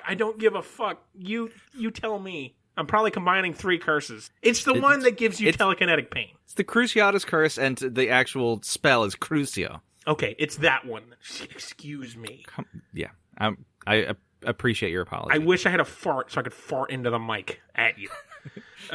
So while they're all discussing what they should do, Fanning mentions that Psychic Cullen is watching Otto's decisions, so he can't make the final call on how to act, I guess, even though he's like the boss of vampires. So what do you mean? The Cullens have no power over him. He has power. They're terrified of what he's going to do. So I don't understand why we have this, like, weird disconnect of we got to work around. Oh, we'll get to it more later, but, like, the whole plot of we got to work around Psychic Cullen's psychic powers is so dumb and needlessly convoluted. Like, it's this whole thing is like Otto can't make the decision on what to do about these newborns because the Cullens will know that he did it. But, like, Who Yeah, what are they going to do then? Cares? That's the Volturi's job. So, long story short, Fanning decides not to stop them because she hates the Cullens for whatever reason. I've never really understood why. And she's going to let them, like, take care of the Cullens, and then they'll, like, clean up the mess, basically. It's so needless, but I'm already 7 pages in, and we're not even halfway through the movie, so we got to root, scoot, and boogie our way through this. We cut to graduation. Anna Kendrick gives a speech. It's absolutely horrible. I hate it. I hate her character. I hate her acting. The speech sucks. She's insufferable. The high school sucks. What irks me most is that the graduation hat is totally off color from the other graduation caps, colors, and the collage in the Cullen house, and it's going to throw the aesthetic all to hell.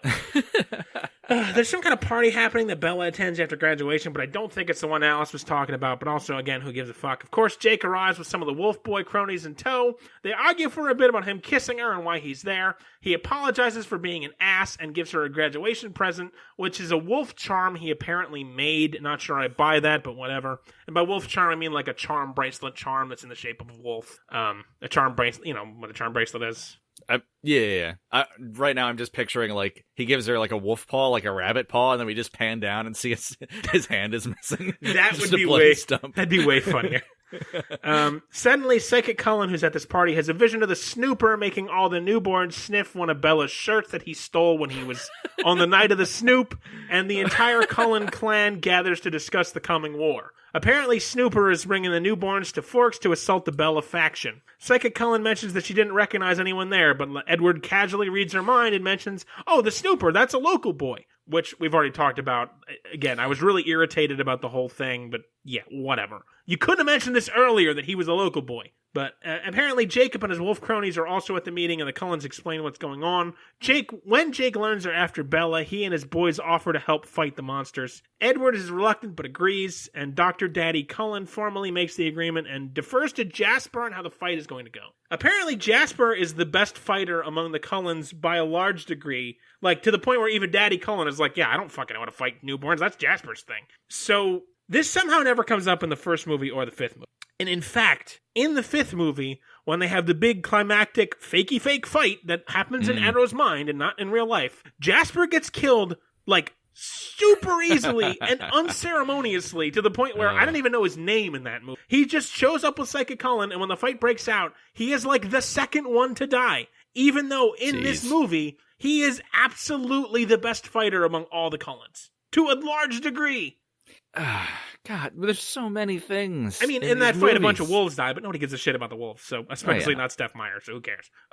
So Jasper is going to give everybody training on how to fight the newborns, and in this entire exchange, Bella is insistent that Jacob not fight. Jacob and the wolves are going to get themselves killed, so they shouldn't fight, because again, the werewolves just are not the equal to vampires, even though all they do is insist about how they're better than vampires, but it's like a joke. It is a joke how less strong the werewolves are than the vampires. Like, 2 werewolves can probably take a vampire, but it's like a 50-50. 3 werewolves, definitely. 3-1, the werewolves will win. But 1-on-1, no werewolf will ever beat a vampire. It is laughable. Laughable, but like, everybody kind of, like, the vampires, even in the context of the movie, kind of pretend it's like, oh no, don't let the werewolves get us, while they're like elbowing each other in the ribs to like give Jacob a fighting chance that he might be able to fight them. But the werewolves are just like, yeah, vampire, I can kill a whole colony of vampires with one paw tied behind my fucking back, my hairy werewolf back.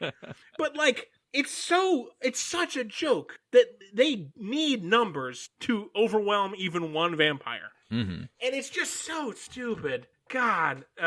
And yeah, Jake is like, Shabella's saying, oh, Jake, don't fight. You are a werewolf and thereby suck. But he just brushes her off with his best emo Edward impression and is like, as long as we get to kill some vampires, I don't care what the fight is. Oh my God. We cut to fighting training. The whole Cullen clan is out in the woods with Bella. Edward spies Bella's wolf charm and disapproves because she's wearing a Jacob token, which reeks of his werewolf piss. And the werewolves the wolf pack arrives in wolf form, since apparently they don't trust the Cullens enough to be in human form. So, emo. So Edward acts as a translator, since he can read wolf minds with his vampire powers, since the wolves can't talk. So he is like translating between the werewolves and Dr. Daddy Cullen, which just is it's so needlessly stupid. I just don't, just let the wolves talk. So yeah. So Daddy Cullen is explaining the newborn vampires, how they're much stronger to the wolves. Like, as the wolves, it's not a known thing. Which, of course, as you know, if you've listened to our last couple episodes, we were extremely annoyed that Bella, when she becomes a vampire, is so much stronger than everybody in the house, and it's just like an accepted thing. But apparently that's just a part of Twilight vampire lore. Newborn vampires are just stronger. I think this is funny. Doubly funny, because not only have we been complaining about it forever, but as I said, our fan Michael explained to us via email how we were, how that actually works, and of course the movies then just come right out and say it in this way. They explain it in great detail because it's a big plot point. So in my family's Discord, which my best friend's whole family, of which Dr. Twilight is a part of, there's some other folks in there, and one of their friends, we'd been talking about Twilight basically in public, like the equivalent of talking about it in the grocery store. And one of the guys in the Discord who does not familiar with Twilight was asking about the thing with Bella, because I'd been bitching about it for weeks about why she's so strong. And when we explained it, when I was like, okay, well, a newborn vampire is the strongest type of vampire for a couple months until their powers even out. And he immediately said, well, wait a minute. Why does everybody who wants to have a war not create an army of newborn vampires for the vampire war? Yep. Which is the entire plot of Eclipse. Which, after knowing one fact, he figured out immediately. So I just found that hilarious. That it's funny. The most obvious thing in the world, and we were so up in arms about it, but whatever. Steph is a titan of literature. I really, really hate it when you say that. So anyway, Jasper takes over the briefing and starts giving everybody lessons on how to fight newborns. I'll spare you the supernatural fight tactics because we have better things to do with our lives. But for what it's worth, the werewolves seem to take Jasper seriously. I thought we were going to get one of those, the good guys are all teaming up, but it's an uneasy alliance, and the werewolves, they don't take them seriously, and they get hurt in the fight because they're trying to fight werewolf way. But they, seem to take the lessons to heart. So it's not that kind of story, which I don't know if that would be better or worse, but at least there's that. Except Jake, because he's going to be too haughty, and of course, because he's Jake and he doesn't wear a shirt. We got a training montage as the Cullens all spar with one another, and again, much like the running through the woods earlier, I thought this fight scene was marginally better than most of the combat in the first and the fifth one. The fast motion stuff in this movie is handled so much better, I swear. It looks way less dumb than normal. That's interesting. They almost nail it, Isaac. And wow. I don't think it's just a case of me getting used to it. I swear to God, they use camera tricks and it's just handled better. It just looks better. It doesn't look as silly as it usually does. And the fighting I thought was a lot more believable too. It's they're moving quickly, but they're not flying all over the place. And yeah, I know they don't actually fly, Sarah. Thanks. They're not doing their crazy their stupid, unrealistic powers, and it's just it looks better. It looks. I don't have a problem with it. It's nothing special. It's not like a Jackie Chan fight scene, which, if you've never seen a Jackie Chan fight scene, even if you're not an action movie kind of person, do yourself a favor. Watch Jackie Chan have a fight scene with somebody, because it is out of this world. It's a delight. It's a fucking delight. I don't know how you can't like it. It's so much fun. The man is a man. So it's nothing close to something like that, but I thought it was better than usual when it comes to Twilight. They're doing a lot of ground-based stuff. They're doing slides and tackles and flips, and I don't know. I thought it was better than normal. But we'll touch on that more in the climactic fight scene at the end, which of course we're going to get. After training ends, Bella talks to Jasper on how he knows all this stuff. He shows her his arms, and we see his arms are covered in bite wounds, which Bella has a prominent bite wound that she got from the diddler in the first movie. Right. Jasper mentions that, of course we can't have anything nice. He was a Confederate soldier. Great. So, while I want to actually give some praise here for making Jasper an interesting character, which we'll get to in a minute, he becomes immediately unlikable by being attached to one of history's most villainous causes. So, please note that while I find him interesting as a character, his motivations are horribly wrong, and why does he have to be fucking attached to the Confederate Army and be immediately awful? Is there any reason that they did Confederate instead of Union? No, just because he was in Texas. Because he is Southern. His character is from the South. So yeah. I don't think it was a sneaky way of her saying, maybe the Confederacy wasn't so bad. I don't think anything like that. No. I think the character is from the South, and she just is South means Confederate. Because she wanted him to be a soldier, because he is a tactics guy. He was a good soldier. And she was a soldier let's in just World stick War him in I then. God damn it. Yeah, I don't No think reason it to make was, him a I don't Confederate. think it was an attempt to make any kind of statement about the Confederacy. No, I don't think so. It's but just like, irritating to be like, why did you have to make that one of the only interesting Cullens a fucking Confederate? and there's so many other choices you could have done. Right. Make him part of the Spanish-American War after we had united the country again. Right. He is Teddy Roosevelt's fucking nut valet or Make something. him a goddamn Rough Rider. That would have been awesome. The Rough Riders are so cool. Son of a bitch. Why do you have to be a Confederate? But anyway, yeah. So while I find the character interesting, he can fuck himself for being a Confederate. So Jasper tells her the story about how he was a Confederate soldier in Texas and comes across a trio of lady vampires. Don't know why there's three. The other two literally are never shown again. But the leader of them turns him about 45 seconds after meeting him. Turns out this lady back then was doing what the Snooper is doing now.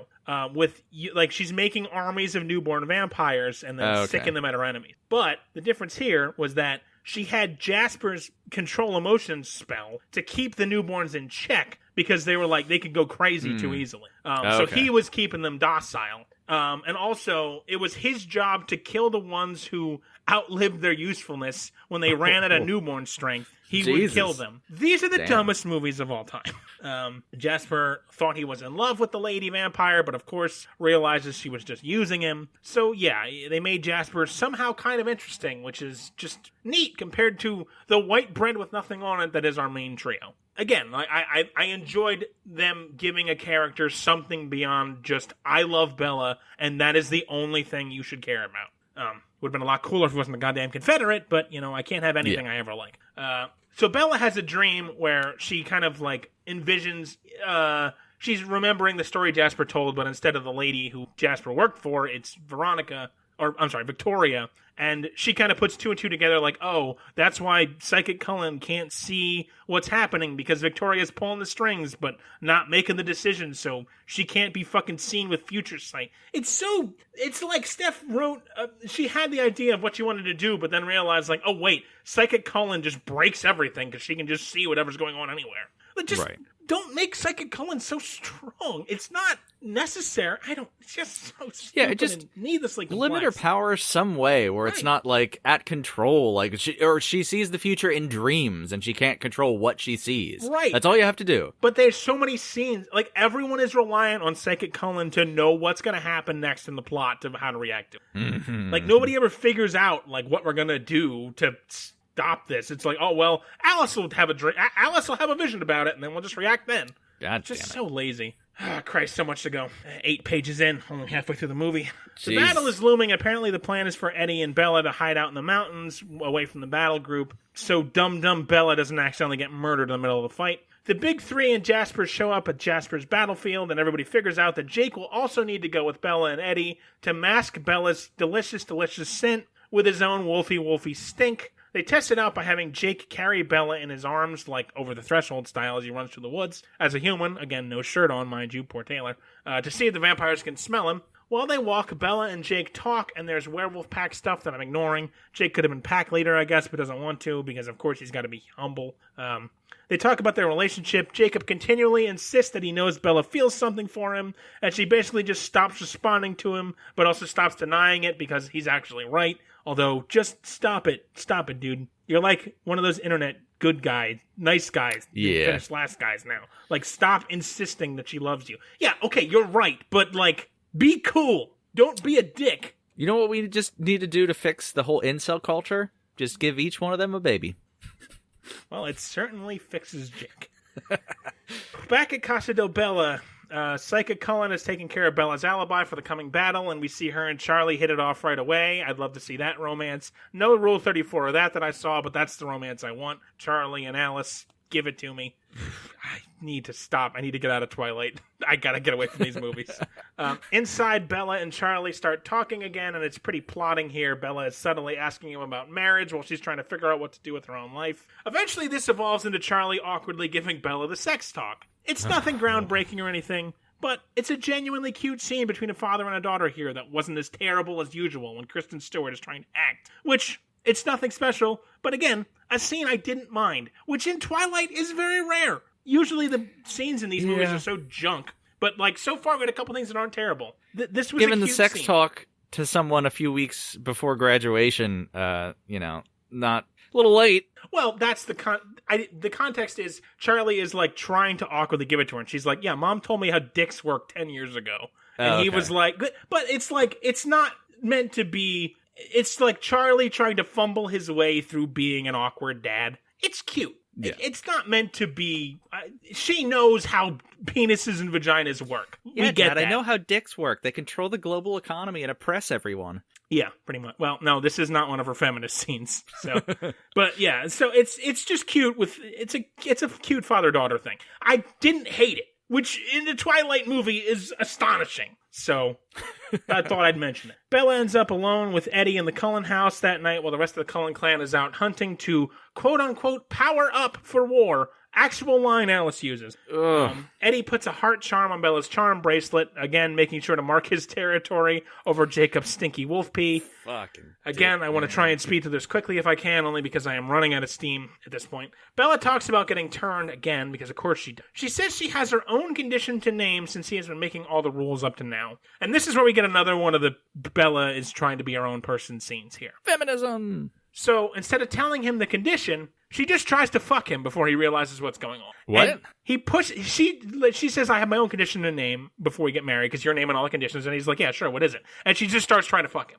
Oh, okay. So he pushes her away and tells her it's too dangerous, that his vampire cock might literally break her in half. He obviously doesn't say those words. But that is the implication. He will accidentally fuck her to death, as we'll see in the next movie. Yeah, the plot of 4. Yeah. She just begs him to try and fuck her. Which just, I don't know, man. Something about this relationship, everything about this relationship, just something about this scene was uncomfortable. It's like, these kids should not be fucking, right? Like, she even throws out that she'll marry him if he tries to fuck her. I mean, she was going to do that anyway, pretty much, so I don't know what that was about. This whole thing just doesn't feel right to me. No, I don't have issues. No one should ever beg for sex. Right.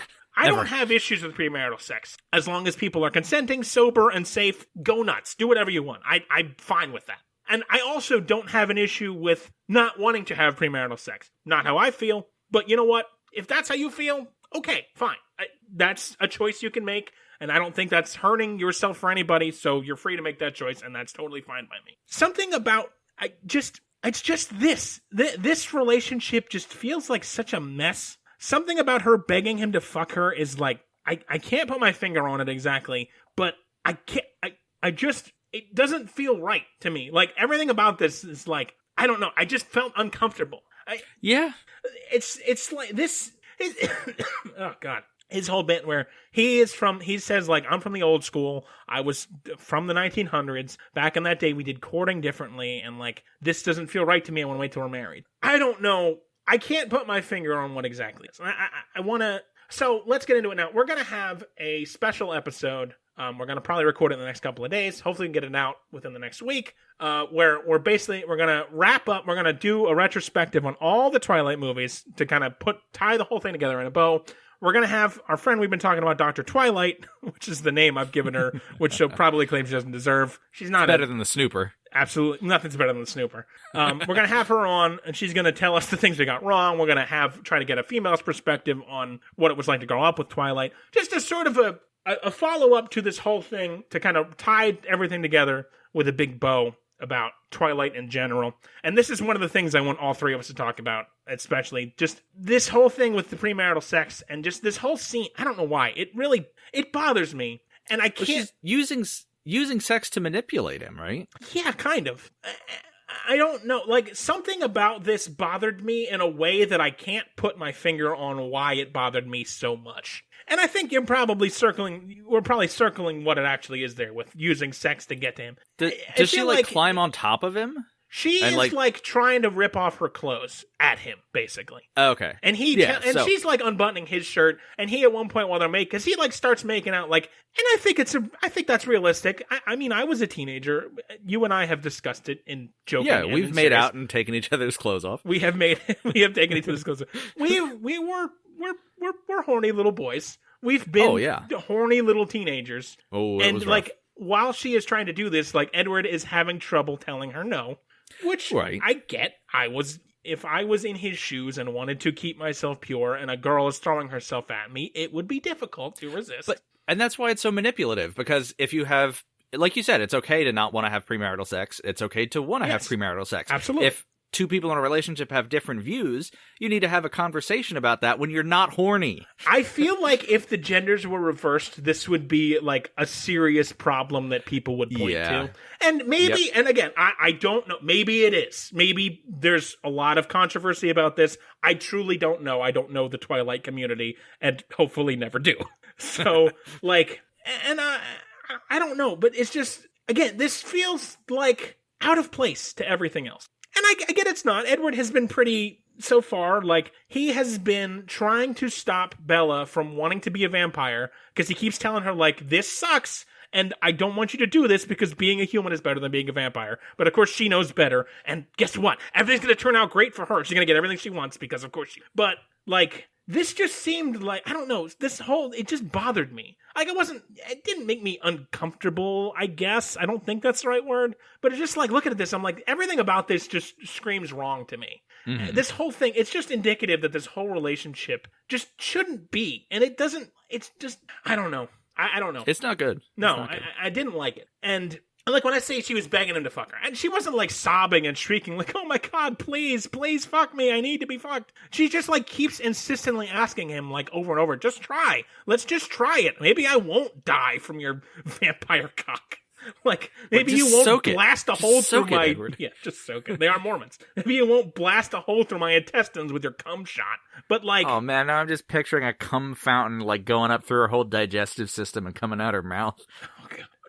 I got some weird shit on the internet to show you. I have seen some stuff. Oh, Jesus. But yeah, so the long and short of it, he refuses, saying he wants to get married to her first. And he even says he doesn't want to steal her virtue and refuses to break the rule about premarital sex. And, like, I think that this is the thing that the three of us, you, me, and Dr. Twilight, should discuss in that episode. Because I don't know. I want to get more perspectives on this. I want to get the perspective of somebody who was, like, living this in the moment, maybe, and not doing a review on it. Because I don't know. I don't know what to feel about this. It doesn't feel right. And, like, I don't know. I can't put my finger on exactly why it doesn't feel right. And I feel like I should be able to, and I can't. Mm-hmm. So yeah, anyway. That'll be interesting to talk about, especially with another perspective. Yeah, if you're listening and you have any thoughts on this, I would truly love for you to email in. Even if you don't want us to read it, if you just want to tell us about it, I don't know why, but like this to me was a big hang up, and I'd love to hear other people's opinion on it. So and speaking of which, by the way, if you ever want to email in and not have it read, just let us know. Just say that in the email. Absolutely. We read the emails because yeah, and it makes us feel better. But if you don't want us to read them, just pop that in anywhere, and we will not read them. No problem. If it doesn't say that, we'll assume we can go ahead and read it. But But just let us know if you don't. Yeah, I'm curious. I'm very curious to hear other people's opinions on this. And like I said, we're gonna hopefully talk about it in more detail in our Twilight wrap-up special. God, I can't believe we're doing more. But I feel like it behooves us to get an outside perspective, get a female perspective, and wrap up the entire series as a whole to talk about all 5 movies, because you have only seen 2 and I've only seen 3, because we're just dumb. We're just dumb people. And there's 10 hours of Twilight content. God damn. And this episode has probably got a little bit to go yet, and we're all my lovely wife and I were having a discussion about possibly at some point doing a full-on all 5 movie Twilight party. And we might have to kidnap you and duct tape you to a chair. Isaac, I'm probably going to watch Twilight 2 and 4 at some point, because I have a problem in my brain where I don't like to leave things unfinished like that. And even though I hate all of this, I feel like I want to watch them all in order to get the full picture. And it's discussed. It's normally, like, I have no desire, for example, to go back and watch the second half of Last Days of American Crime. None. There are TV shows, and movies even that I've started and not finished because I just wasn't into it. What was it? There was a show on Hulu I tried to watch. Man in the High Castle. Super interesting premise. My best friend said it was really great, and he and I have similar tastes, and I didn't trust his words. Could not get into it. Couldn't get past 3 episodes at all. No desire to go back and finish it. And yet, and that's supposed to be an excellent show, and I think there's a great premise there. But for some reason, something about Twilight is like jiggling around in my head, and I want to see it through. And it's like rubbernecking a car accident. Yeah. It's like, take the sheet off the body. I want to see it. I don't know that I have exactly that, but yeah, basically that. So Anyway, sorry for the long diatribe there. We'll get into it more later. And also, I wanted to do all the Twilight wrap-up in a separate thing, so if you are sick to fucking death of Twilight, you don't have to listen to the wrap-up. You can just move on, because we have harped on it quite a bit more than anything else. But anyway, so we got a scene then with Snooper and Victoria. Vicky tells him she won't be going with to attack the Cullens, since I guess Alice will then know it's her. The Cullens have, like, 2 enemies, so seems like it's a pretty easy coin flip to figure out what's going on. The plan is awfully convoluted for no reason, except that now they know it's Vicky anyway, so who the fuck else could it be? Vicky says that Laurent, who was the black vampire from earlier, which that's another thing we have to talk about. We'll get to that in our special episode. Oh, right. Apparently that's a thing. He figured out, he was all with... Diddler, James, and Vicky in the first movie. He was the one who turned on them when they were trying to kill Bella. He figured out and he dies in the second movie from the wolves. They tear him apart when he's about to kill Bella for some reason, never explained why. He figured out the Cullens' powers and told Vicky so she knows how to avoid being mind-read, I guess. I don't know. It's so fucking... Tinfoil hat. Basically, yes. Works for me. This is the Snooper is the tinfoil hat that Victoria wears. And like I said, this is where the Snooper mentions that Seattle is Cullen territory. So how much fucking territory do the Cullens have? How are there no other vampires allowed in Seattle? And how many vampires are there currently? If there's any Crips or Bloods that listen to the show, write in and discuss territory with us. Yeah, I don't, like, how much fucking territory do the Cullens, are they, like, in charge of? And who, did they set that territory? Do the Volturi be like, you have everything from the 46th longitude to the 55th latitude, or whatever? Like, you know, who sets this? How do you decide it? And how many, why do I care? Why do I care? Yeah. Why, it's like, why am I like... Does the battle in the 5th movie, the fakey fake battle, represent, like, every vampire on Earth, basically, at that point? I don't know. It's so as far stupid. as setting territory goes, at least for me, my wife does it with a masking tape line on the floor. I don't know if you can see it, but I have like a third of this room so I can record podcasts, and I have a bucket I shit in, and that's about all I have. So you just don't leave that room otherwise? No, I can't. I'm not allowed to. She's a smart woman. She brings me sandwiches. Keeping you contained is sandwiches and speculums. Yep. Which, that should be the name of your autobiography. Seriously. So the next day is the day of the battle. Bella is leaving blood trails in the woods and confusing spots to drive the newborns crazy, so there'll be easier pickings for the Bella Defense Force, all capitals. Eddie mentions he isn't bothered by her blood anymore, which is awfully convenient, and he no longer wants to gobble her up, also awfully convenient. He notes she isn't wearing her engagement ring, which she admits is so it is not to freak out poor Jake, who needs to have his mind focused on the task and the battle at hand and not be worried about who's pounding her put. Why did I write that? It was 2 a.m. I was tired and annoyed. So, were they actually engaged? She said yes at some point? I missed that. Oh, yeah, I'm sorry. I got so caught up in the scene about the premarital sex. So at the end, I totally missed that. Thank you. At the end of the scene where she tries to bang him and he refuses, he turns his, like, diatribe into talking about how he would court her back in the day into a marriage proposal. Okay. And it's well done enough that, like, it's not like, hey, I can't fuck you, but we want to get married. He does it in a way that it's like it makes conversational sense and turns it into a marriage proposal, and she accepts. I forgot to mention. So they're officially engaged now. Okay. So they don't want to tell. She doesn't want to tell Jake because he's got to focus and not worry about her puss. God damn me. Jake and Bella head up the mountain. Oh, Jake, of course, he arrives then to take her up the mountain. Of course, he's wearing no shirt. Poor guy. Of course. Jake and Bella head up the mountain while Edward just flies. I know, Doctor, I know. To the top to set up the tent. I don't know why he doesn't just go with them and set up the tent in fast motion, but hey, I'm glad it's not fast motion, so whatever. We see the army slowly making their approach toward Forks. They at least try to make it menacing and creepy, as like they all do the thing from Pirates of the Caribbean where they all walk underwater and emerge from a lake at the same time, but unfortunately, because it's Twilight, it doesn't really work. Although I'll give credit. The music choice here is a bit better than normal, and it's trying to emphasize that here they come, and they're rough and tough, but they're really not a problem, so it doesn't really work, ultimately. That night, the wind on the side of this literal mountain is freezing cold, and Bella is shivering herself to death in her very thin sleeping bag. I guess nobody thought that one through.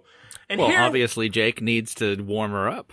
You've hit the nail on the head, Isaac. Here we get what I'm going to call the final confrontation between Eddie and Jacob for the fate of Bella's snapper. because you have just ruined me, and I'm just leaning into it. So Jacob wants to cuddle Bella so she doesn't freeze to death because fucking Edward didn't think it through to bring extra blankies up the side of the mountain, I guess. They're on a mountain, like a literal mountain, the side of it. So Jake and Eddie start arguing about it and get in each other's faces while freezing Bella begs them not to fight. Eventually, Eddie relents and allows Jake to cuddle with Bella since, as a werewolf, he just runs super hot. It's a constant thing they talk about. That's why he's able to be up here with no shirt and be totally fine. And, again, poor Taylor Lautner. Jake taunts Eddie while he cuddles Bella, telling her she'd heat up faster if she got naked. And after a few minutes, Bella falls asleep, cuddled in Jacob's wolf heat, although, again, he's in human form. While Bella sleeps, we get Eddie and Jacob's banter with one another. Jake continues to taunt Jake. Nope, that's not right. Jake continues to taunt Eddie by thinking about all the stuff he wants to do to Bella, which Eddie can mind read, which that's pretty funny and cruel. Okay. He's just thinking about banging her, I assume. Eventually, Jake tells Eddie that regardless of what he thinks, Bella is in love with both of them, not just Edward. Jake asks that if Bella chooses him, will Edward kill Jacob? And Eddie says no, because that would crush Bella emotionally. They devolve into talking about Bella becoming a vampire, and that kind of goes on for a while with, like, Edward tells Jake, like, look, man, I'm trying to not do that, but she won't shut up about it. So, like, it's gonna happen. I'm sorry. And Jake is trying to persuade Edward that he's the better choice for Bella to allow her to continue to live a mortal life. This all kind of goes on for a while, and eventually, like, and Edward agrees. He's like, yeah, you would be the better choice for her, but, like, I can't control her actions, and you shouldn't try to either. It goes on for a while. Eventually, Edward says thinking that he lost her was the worst experience of his life, and Bella and Edward being apart almost killed the both of them. Oh my god. My God. How a relationship should work. No, that is deeply, deeply unhealthy, kids. Well, if that's not obvious. I hate you. Can be in a relationship where the other person is incredibly important to you and means a lot to you, but you need autonomy yourself. It's so terrible. That's so codependent in the worst way. By the end of this conversation, they do the whole, hey, if we weren't enemies, we might actually be friends thing. And then they begin kissing and have a secret mountain fuck they never discuss again. I know the solution to the love triangle. Yes. They just do seasonal. So Jacob's in the winter to keep her warm, and then Edward's the air conditioner in the summer. No, I know the solution to the love triangle. It's that Edward and Bella produce a baby, which Jacob will then fuck. That makes a lot more sense, Isaac, you idiot. So I think this was writing-wise, like, I'm okay with this. Because they're like having their first reasonable, we'll get to it. They're having their first reasonable conversation about, like, because Bella's passed out in Jacob's wolf heat arms. And they're having, like, okay, let's figure this out. What are we going to fucking do about this chick? Because this can't go on. So I'm fine with it in the sense of, like, okay, they're trying to have a man-to-man discussion. The part that sucks is that Taylor Lautner and Robert Pattinson are such shitty actors in this scene. Well, it is excruciatingly painful to hear this happen. So even though, like, written-wise, it's okay, it's on a Twilight scale, it's better than usually is, but it's still pretty stupid. But they suck so hard. This scene is so painful. And, like, the pairing of these two whenever they're acting together is so shitty. Oh my god, it's so shitty. I never had to see them interact for an extended scene. Yeah, like they get like 5 minutes in the tent of like talking about Bella and the fate of Bella's soul, basically. And I never had that. And again, I don't think it's better than the writing usually is. Still not good, but like the two of them drown it in their shitty acting. So. And it's the only time they interact without Bella, because she's asleep. So it's the only time they interact without her being part of it, really. So they're not posturing like they usually are and pissing on her to prove which one of them loves her more. I haven't tried that. I should. Isaac, I think you've made a joke about peeing on your wife to assert dominance. If you haven't, I'm sure you have, which... Yeah, probably. You're terrible. We're 95 episodes in. I must have. You're a terrible man. God, we're 95 in. We're almost to 100. Jesus. I know. God. We're trying to cook up something special for 100. Yeah, we got a couple. We got some stuff in the works. It's coming. Yeah. Not like Bella, who is definitely not coming. So, next day is War Day. Another wolf comes up the mountain to hang out with them instead of Jacob, I guess. I'm not really certain, and I didn't bother to try and piece together why or what or how. They need a wolf there so that Edward can read the wolf's mind and use the wolf's telepathy to know what's happening in the battle. It's just a chain of telepathy to Bella, so Bella knows if Jacob's okay. So, Bella apologizes for last night where she was cuddled by Eddie's romantic rival, and let's just move past it. Of course, she's apologizing, like her fault for being cold and almost dying, because her idiot boyfriend took her to a mountain and didn't bring enough goats! Edward talks about their upcoming marriage just as Jake crests the hill and overhears them. Edward tells Bella that Jake has a right to know, considering the alliance hinges basically entirely on who Bella's gonna fuck. That's not necessarily the best tactical decision, but hey, when we need tactics, we turn to the fucking Confederate. So Jake runs off in a huff and Bella chases after him. He talks about needing to kill something, which is something my father once said to me, which stuck with me a lot. So he says maybe he'll die and then Bella will have an easier life without having to choose. Oh God, this dialogue is so corny. I didn't really, like, in the first movie, I didn't really mind Jacob. I mean, the baby fucking thing aside, obviously that is outrageous, but that was written for him. That wasn't really an acting choice. Mm-hmm. I didn't think he was that bad. Holy shit, is he awful in this movie? God, I think he might be the worst of the three. In the second, it's tough to say. It's tough. They are all bad, but I think he puts the most emotion into it because Edward and Bella sucks so hard. He sucks just a tiny bit less. I don't know, but yeah, he is being real emo and gothy here, and it's very corny. Bella begs him to stay and says she doesn't want to lose him. But as he's about to leave, I can't remember now. She says his name really stupidly. It's like, Jacob! She the way she shouts it after him, it's just, God, whenever she tries to emote, it's so bad. How could they not get a better take of that? People say, and she says it again later, too, in the same way. It could almost be the same, like, audio file. Like, she's apparently a much better actress now. But my God, her performance is so bad in these movies. It is outrageous. She says, Jacob, and then eventually tells him to kiss her. And I didn't mention this earlier, but there was a scene where after he kisses her, she says the only time you'll ever kiss me is when I tell you to kiss me, and I didn't mention it because I didn't think it mattered. What is happening? So the music swells as they stand on the tip of a mountain and make out. Jake still leaves and tells her he will be back. Bella heads back to Edward, who looks sort of sad because, of course, he read all of Jacob's filthy thoughts while he was making out with her. They talk, and Bella admits that she loves Jacob, but she loves Edward more. He says, I know, and that's it. That's the end of the love triangle. Okay. Now, how is that the end? I guess it comes up more in 4. There's the wedding thing. Jacob shows up and dances makes, with one her. last chance to try and stop her from getting turned or something. I forget because I didn't watch it and I just listened to your description. But so it's not over, but like that's basically it in this movie. Like he's just like, yeah, you love me more, and I'm fine with that. Which I don't want to go into it too much. I'm in a bit of a non-traditional relationship. You can love more than one person. I don't think there's anything wrong with that. I think that's pretty natural, actually. But it's such an abrupt ending in this movie, and like it really just kind of takes all the wind out of Jacob's sails, where he's like, oh, fuck, I don't know what to... At that point, he's just like, oh, well, yeah, you got me. Yeah, you do love me, but you love him more. Well, shit, I guess I'm fucking knackered, man. So, whatever. Okay, well, could you guys make, like, a baby for me? Oh, it's cooking. Be a little version of you that I can fuck instead? It's sizzling. So the other wolf comes back and we cut to the war. Thank the Lord, war. So the newborns are charging through the trees and the Cullens are waiting to meet them. Eventually the two sides clash and we get the fight scene. Of all the Twilight fight scenes I have seen, this one is absolutely the best. It's much, much better than 1 or 5. There's no ridiculous drama with the Volturi, and there's no Edward and fucking Diddler James emotion-filled fight for Bella. This is just like 2 groups of vampires throwing down. And it's not...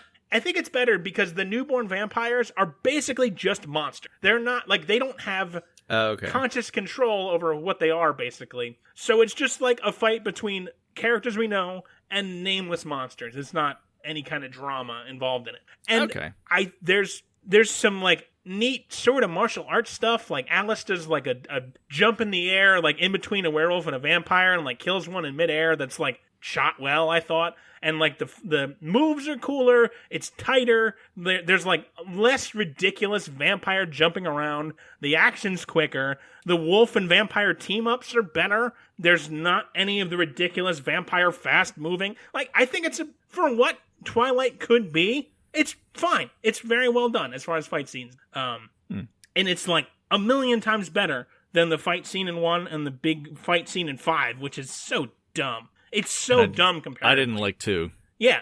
Or the werewolf fight, wolves fighting the Cullens in 4. Didn't like that either. I'm curious if it's director or cinematographer or choreographer. I don't know, but I feel like they got somebody was on different. The pulse. Yeah, because it's this and everything. Like, well, the fight, like, I think the individual fights always suck. Because in a minute, Edward and Victoria are going to be fighting on the top of the mountain. It's crap. It's not the worst one, but it's like, it's nothing at all. It's junky, typical Twilight fare of a vampire fight. But this is like, this big fight scene between the newborns and the Cullens and the werewolves, I thought it was good. Like, I didn't mind it. Like, if they had extended it out and it was a little longer, I'd be fine with it. And it's like, there's no ridiculous drama. There's a tiny bit with the little girl. We'll get to that later. But, like, it's just like, they use what Jasper taught them when they fight the vampires. And it's fine. I don't mind it at all. So, again, props there. I thought that was done well. Up in the mountains, Eddie catches the thoughts of Victoria and the Snooper, who arrive and confront our heroes. Apparently they weren't fooled and know where Bella is. I didn't really catch how, but I also don't care. We're almost done. Eddie tries to break the Snooper free of the intoxicating power of Victoria's love. Eddie gets kind of close to the Snooper, but it fails because nobody can resist a redhead, and the fight begins. Also, Dr. Twilight told me, apparently, this actress for Victoria is different than the one in the first 2. I never would have noticed that. Never in a million years. But apparently it's different. She then showed pictures, and the wig is so much worse on this Victoria than the first 2. I am totally losing my voice. We got to wrap this up. I'm getting nasally and starting to lose control of how to say things. And we're at 2 hours and 6 minutes. I've got 3 more pages. Jeez, Larry. Oh, God. You're a sick man. Okay, so Eddie and one of the wolves, I think it's Sam, versus Vicky and the Snooper. Vicky tries to leave. Eddie taunts her back into it. Blah, blah, blah. The fight happens. It gets down to Edward is about to be murdered by the vampires. And Bella does the thing the Colette woman did, where she stabs herself to draw blood, but she just cuts her arm, which works just as well. So why did the Colette third wife stab herself in the fucking heart, basically? Stupid. Stupid. Yeah, anyway, the wolf kills the Snooper. Eddie bites Vicky's neck hard enough to rip off her head, which is a thing they do, so whatever. The vampires, like, turn to stone when they die, which is not... It's just like, instead, they don't bleed, and their limbs that get cut off turn to stone, it looks like. Okay.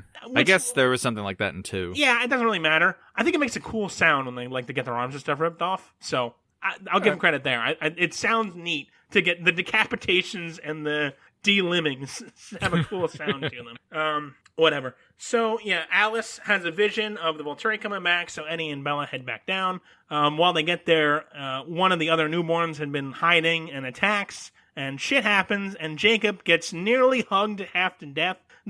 Jasper mentions the newborn's, like, big move is to hug you and break all your bones, and that happens to Jacob. So boa constrictors. Yeah, he gets half the bones in his body shattered, and the werewolves have to leave real quick before the Volturi get there, because the Volturi will just kill them. I'm now, like, super nasally, and I sound like I'm the people I make fun of. I'm like, well, actually, which is actually how I sound right now, and it's terrible. I've been talking for too long. So yeah, Dakota and her cronies show up to confront him. The Cullens have put all the bodies into a pyre. Dakota Fanning taunts them, knowing they must have had help, but nobody admits the werewolves were there. So there was a little girl with the newborns, like a little, maybe 10-year-old girl vampire. And her name is Bree Tanner, which I only know because in my search for what the fuck was happening with the Snooper, there is a novella about Bree Tanner, which I believe is called... I closed the tab. It's like The Short Second Life of Bree Tanner, which is just about the newborns. And I hate it. This may shock you, but I hate everything about this. Did Stephanie Meyer write it? Yeah. But yeah, it's like this. She's a girl. She's a little girl, and she's like doesn't have the newborn fury or whatever. So she like surrenders to the Cullens immediately, and they were like, "Yeah, we'll be cool." Like the Cullens, because they take people in, they take in stray vampires, so they're fine with this. And they want her to be a Cullen, But Dakota Fanning is like, oh, fuck that, no way, and then starts torturing the girl, Bree, and is demanding details of the attack, but of course, due to the convoluted plot, to avoid mind reading, she doesn't have any useful information. So the Cullens like imply in a roundabout way that, oh, maybe Dakota Fanning knew that what was going to happen and let it happen anyway, but that would be silly, wouldn't it? But the movie's almost over, so fuck it. Dakota Fanning orders Bree killed, and the Cullens beg her to spare the kid, but nope, not gonna happen. One of the goons murders the child, and everybody just kind of watches since nobody wants to cross the military. Yeah, so great. If you want to learn more about that, read The Short Second Life of Bree Tanner, written by Steph Myers, available wherever books are burned. In the aftermath, Bella drives to the reservation to check on Jake. Daddy Cullen is working on healing him. Daddy Cullen and Daddy Jacob shake hands, so this is peace in our time. Bella goes in to see Jacob, more shitty banter about their relationship. Jacob tells Bella that Edward is not as perfect as he thinks, but of course that's not going to dissuade her. Jake finally admits defeat, saying he did everything he could to try and get the two of them together, and tells her being with him would be as easy as breathing. He tells her he'll always be waiting for her until she's ready for him, but I guess he'll stop when she pops out a baby for him to love. I will never let the baby fucking thing go. Wrapping up. Oh, God. I'm dying. I'm dying for real. This is as close as I've come to death. We're in the wildflower field. Apparently the wedding is going to be right before graduation, so Bella doesn't get any older than Edward for eternity, because, 18 and 19 is such a big difference. Edward says she's giving away too much, trying to make everybody else happy, but she says he's wrong. She tells him the choices between who she should be and who she is. She says she never felt normal and has literally been stumbling through her life. Mr. Magoo confirmed. And she gives a wrap-up speech saying how the vampire world is the only one she's ever truly belonged to, and it's not all about Edward. Which, sure seemed like it up till now, huh? So another one of those scenes of, interspersed out-of-place feminism again. They mentioned the telling Charlie about getting married, and he puts the ring on her, and Edward puts the ring on her, and the movie finally comes to end, and Isaac, our nightmare, is so close to being over. We've gotten to the end. So what to say about Eclipse? This movie sucks. Oh, God, it sucks. The stuff between the romantic triumvirate is so distressingly awful. Edward, Jacob, and Bella have always been incredibly painful to watch interact, and there is just so much of it in the movie. Watching them all fight one another about where Bella is going to end up is such a boring waste of time. The two boys are fully devoted to this girl, and I think she's a dreadful bore. But whatever, you like her, sure, fine. But everything, as always in Twilight, is drama cranked up to 11 just for the sake of the drama. It's not really any reason to be this intense, but it is. And all the adults in this movie is about to say to Bella, you're pretty fucking intense, kid. You should probably dial it back. You are a child. Mm-hmm. We forget this, but she is a child. Yeah, she's 18, so legally she's not a child, but you are a child at 18. You don't know you're right. You don't know better. I'm sorry. I'm putting my foot down. And like I said, of particular note to me was Bella being away for a couple of hours with the wolves, and Eddie arriving at her door all haggard like he'd been out drinking all night, saying, "OMG, Bella, I was so scared for you. I almost started supernatural war because you were out of sight for 8 hours." He knows, he can read their minds. He knows that Jacob is in love with her and probably not going to murder her unceremoniously while she's out of sight for a little bit. What part of this makes sense? And thank you, Steph, for trying to instill in our youth the idea that love needs to be this desperate, all-consuming thing. Really appreciate that view. Not like that in real life. Not how it should be. No, it's unhealthy. So, the romance is a bore, and in fact, I'd go so far as to say it was worse than usual because the back and forth between Eddie and Jake tugging on each one of Bella's arms just made the drama all that much worse. And yet, that said, I think the other parts surrounding this movie are actually quite a bit better than the other Twilight movies. For example, like I said, the backstory with Rosalie was excellent. I thought it was very well done, and her, saying to Bella, not out of malice or anything, just out of, this deep sadness she has, just don't do this. It is not what you think. It sucks. And of course it doesn't suck for Bella because Bella's the chosen, or whatever. She's her midichlorian count's super high or something. and it feels, it's a shame to me that the story just is going to end so happily after Bella is told by everybody, please don't do this. There's a one ancillary column that's oh yeah, being a vampire is awesome, fucking tap the keg, bro. There's the big bro-y vampire guy. Everyone else is this, you are not making a rational decision here.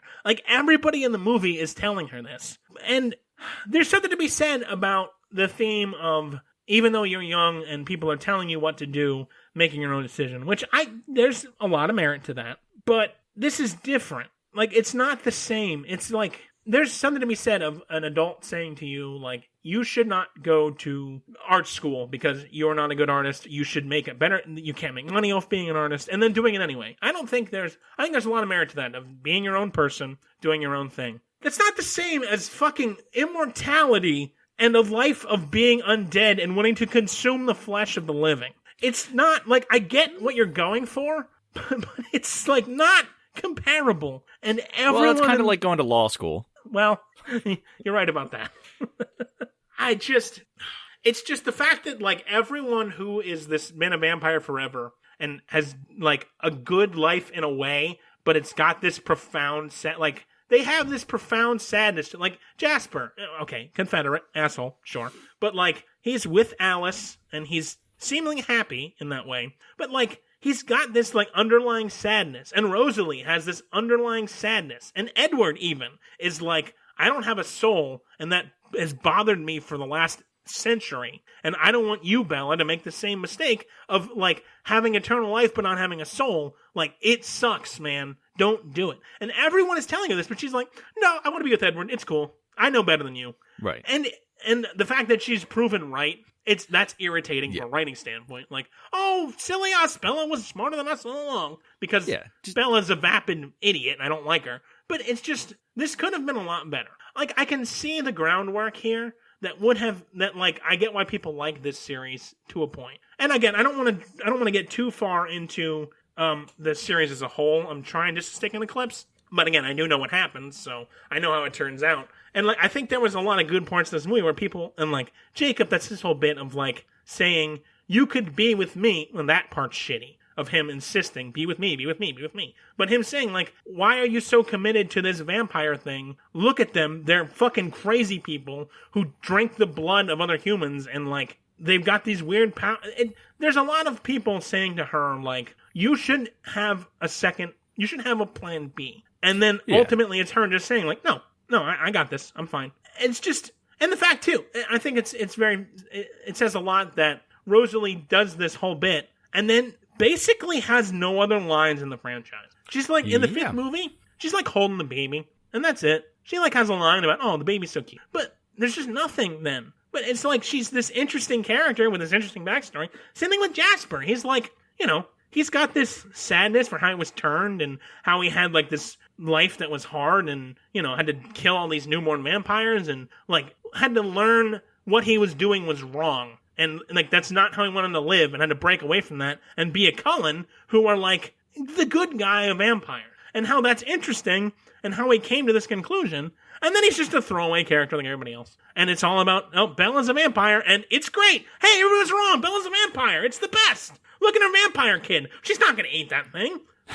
And it's just like, this could have been a lot better. This could have been the point where the series turned around and been better, Yeah, or just the ending. Just give her some real consequences that she doesn't like about being a vampire. And her, like, admitting, like, oh shit, you guys were kind of right. I think I made the right decision, but I was a little naive. She just Mary Sue's her way through being a vampire, and it's like, it's a breeze. She literally says the line, I was born to be a vampire. So that just invalidates everything everyone has ever said to her.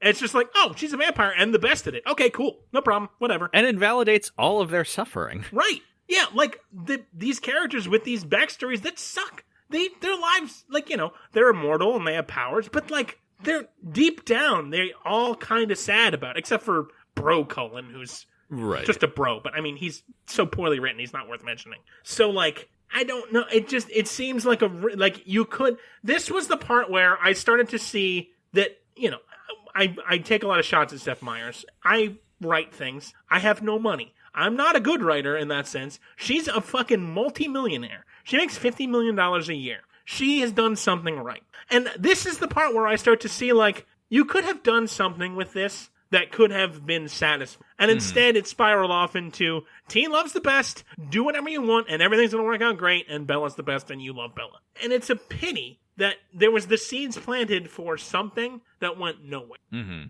That's always frustrating. Right.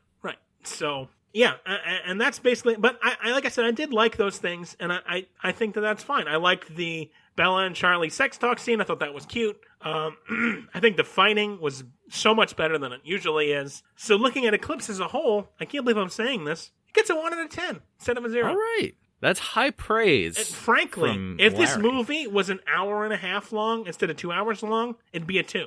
It's just, it's so unnecessarily long. Oh, yeah. And they all are. But, and there's so many awful, awful scenes. Like, it's still a very, very bad movie. Mm-hmm. And there's a lot of awful scenes with Edward and Jacob and Bella that are just fucking want to blow my brains out listening to it. But, like I said, we had these great scenes with the ancillary people who become fleshed out characters and are rewarded for that by never being mentioned again, really. The villain was... The villain plot of, let's get a bunch of newborn vampires...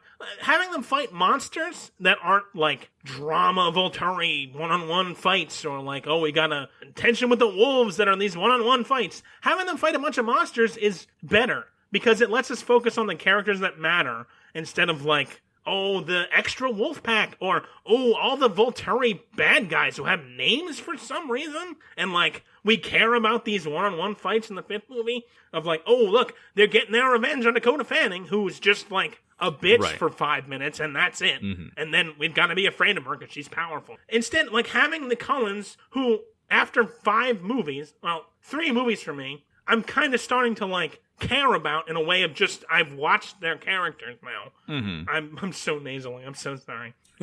I've watched their characters now for 6 hours, and I have some investment in them, and them fighting monsters as a team with the werewolves, that's something. I can get into that in a story sense in a way. Just so much better than it usually is. But it, ultimately means nothing, because in the end, it doesn't even matter. I tried so hard, I got so far. In the end, it didn't even matter. So yeah, it's the best of the 3 Twilights I've seen. But that still only it scrapes a 1 out of 10. Well, that's still saying a lot. Yeah. But good God. I didn't think it would. And if it was shorter, it'd have gotten a 2. There's just so much long shit with Jacob and Bella having the same conversation over and over that it just drags it down. So that's the best it's going to do for me, dog, as a 1 out of 10. Well, we finally finished the Twilight Saga. Well, not quite. I mean, we're still going to talk about it, but we're done. Movies. We're done with watching the movies. Which, my God, I can't tell you what a relief that is. Oh boy, oh boy, oh boy. This has been a struggle. But that said, I am actually really looking forward to doing our wrap up. It'll be interesting to digest it. Twilight, yeah, and to talk to other people about it. And so, oh God. Well, moving out of the Twilight verse. Oh, can we take a week off? Well, you got a week off, because next week I'm covering the Addison fucking Rae TikTok star He's All That, which I still haven't watched, and I don't know if I will. I might just flee the country. But 2 weeks from now, you are covering... Hang on a second. For some reason... You don't know how the internet works? Netflix on my laptop never works. It works great everywhere else, and I know how to navigate it. It's just for some reason, I cannot search it. I cannot search Netflix on my laptop. I've given up at this point. I had it, I pulled it up, it's been ready to go this whole time, and now it's just not working. So I've got it on my phone. Let's go. You are familiar with this movie. I believe you've seen it before. You are covering Congo. Oh, finally time for Congo? Time for Congo. God damn it. I've been sitting on this throughout the whole Twilight series. I think we talked about this before. Even before we started Twilight, you mentioned to me that this was in my future. I think this actually is kind of a nice catharsis from Twilight, because I have seen Congo before. It is terrible, but it is hilariously terrible. Okay. I'm gonna hate it because it's a bad movie. But there are some scenes that I know are in this movie that are so ridiculous. How can you not laugh? Isaac, at the end of this movie, a bunch of evil gorillas get cut in half with a laser beam. Are you fucking kidding me? That is so incredibly stupid. How can you not fucking laugh at that? You're gonna have a little more fun than Twilight, I think. Yeah. So that's good at least. 8 people, some with ulterior motives, go on an expedition to the Congo where they find a lost city protected by killer apes. And it's an all-star cast. It's Dylan Walsh, Laura Linney, Ernie Hudson, Tim Curry. Who's the guy who plays Ash in Evil Dead? Burt Reynolds. It's not Burt Reynolds. What's his name? I can't think of it. I don't know. I don't know that show or whatever. I don't know. Ah, shit. Well, I know he's in the beginning of this movie, too. He dies right away. I can't think of his name, but yeah. Winston Churchill. Winston Churchill? Yes, Winston Churchill. Okay, yes. Famous actor. But yeah, so Congo, it's still not going to be fun, but it'll be better than Twilight, and I'm positive of that, and that is a nice breath of fresh air. Oh, I'm glad to help you out, Larry. I'm here for you, baby. Die in a fire. Oh, we are the Bells of Netflix. Find us on Facebook. Find us on Twitter. This is our longest episode ever at this point. I think so, yeah. God damn it. Even editing down, it's going to be like 220. God damn it. I'm sorry and not sorry at the same time. bowsernetflix@gmail.com. Oh, yeah. Did you want to read the email? Oh, yes. Oh, boy. Good catch. We did get a listener email. Do you have it pulled up? I don't have my email pulled up. I do. Go ahead. It's from one of the Sarahs that you're not... It's not Dr. Twilight Sarah, yes. Yes, it's not Dr. Twilight. Okay. She says, there has been very few things in my life that have given me as much pleasure as listening to Larry get progressively more and more invested in Twilight. It's a decade-long dream come true. Yeah. Go to hell, Sarah. Go to hell. Yeah. If you want to send me like a fruit basket or something like that as a thank you for starting this off, feel free. Yeah, I'm now deeply invested in the Twilight lore, so you got your wish. Congratulations. You can fruit baskets can be mailed to P.O. Box 69 on 420 Hump Street. Do that. I'm curious to see where that ends up. All right, I think that's about it. Stay tuned. Do the podcast stuff. Sarah. Asshole. We love you. We love you all, and especially the people who write in. Oh, God. Yeah, smell you later, spider monkeys. Never again. I'm out.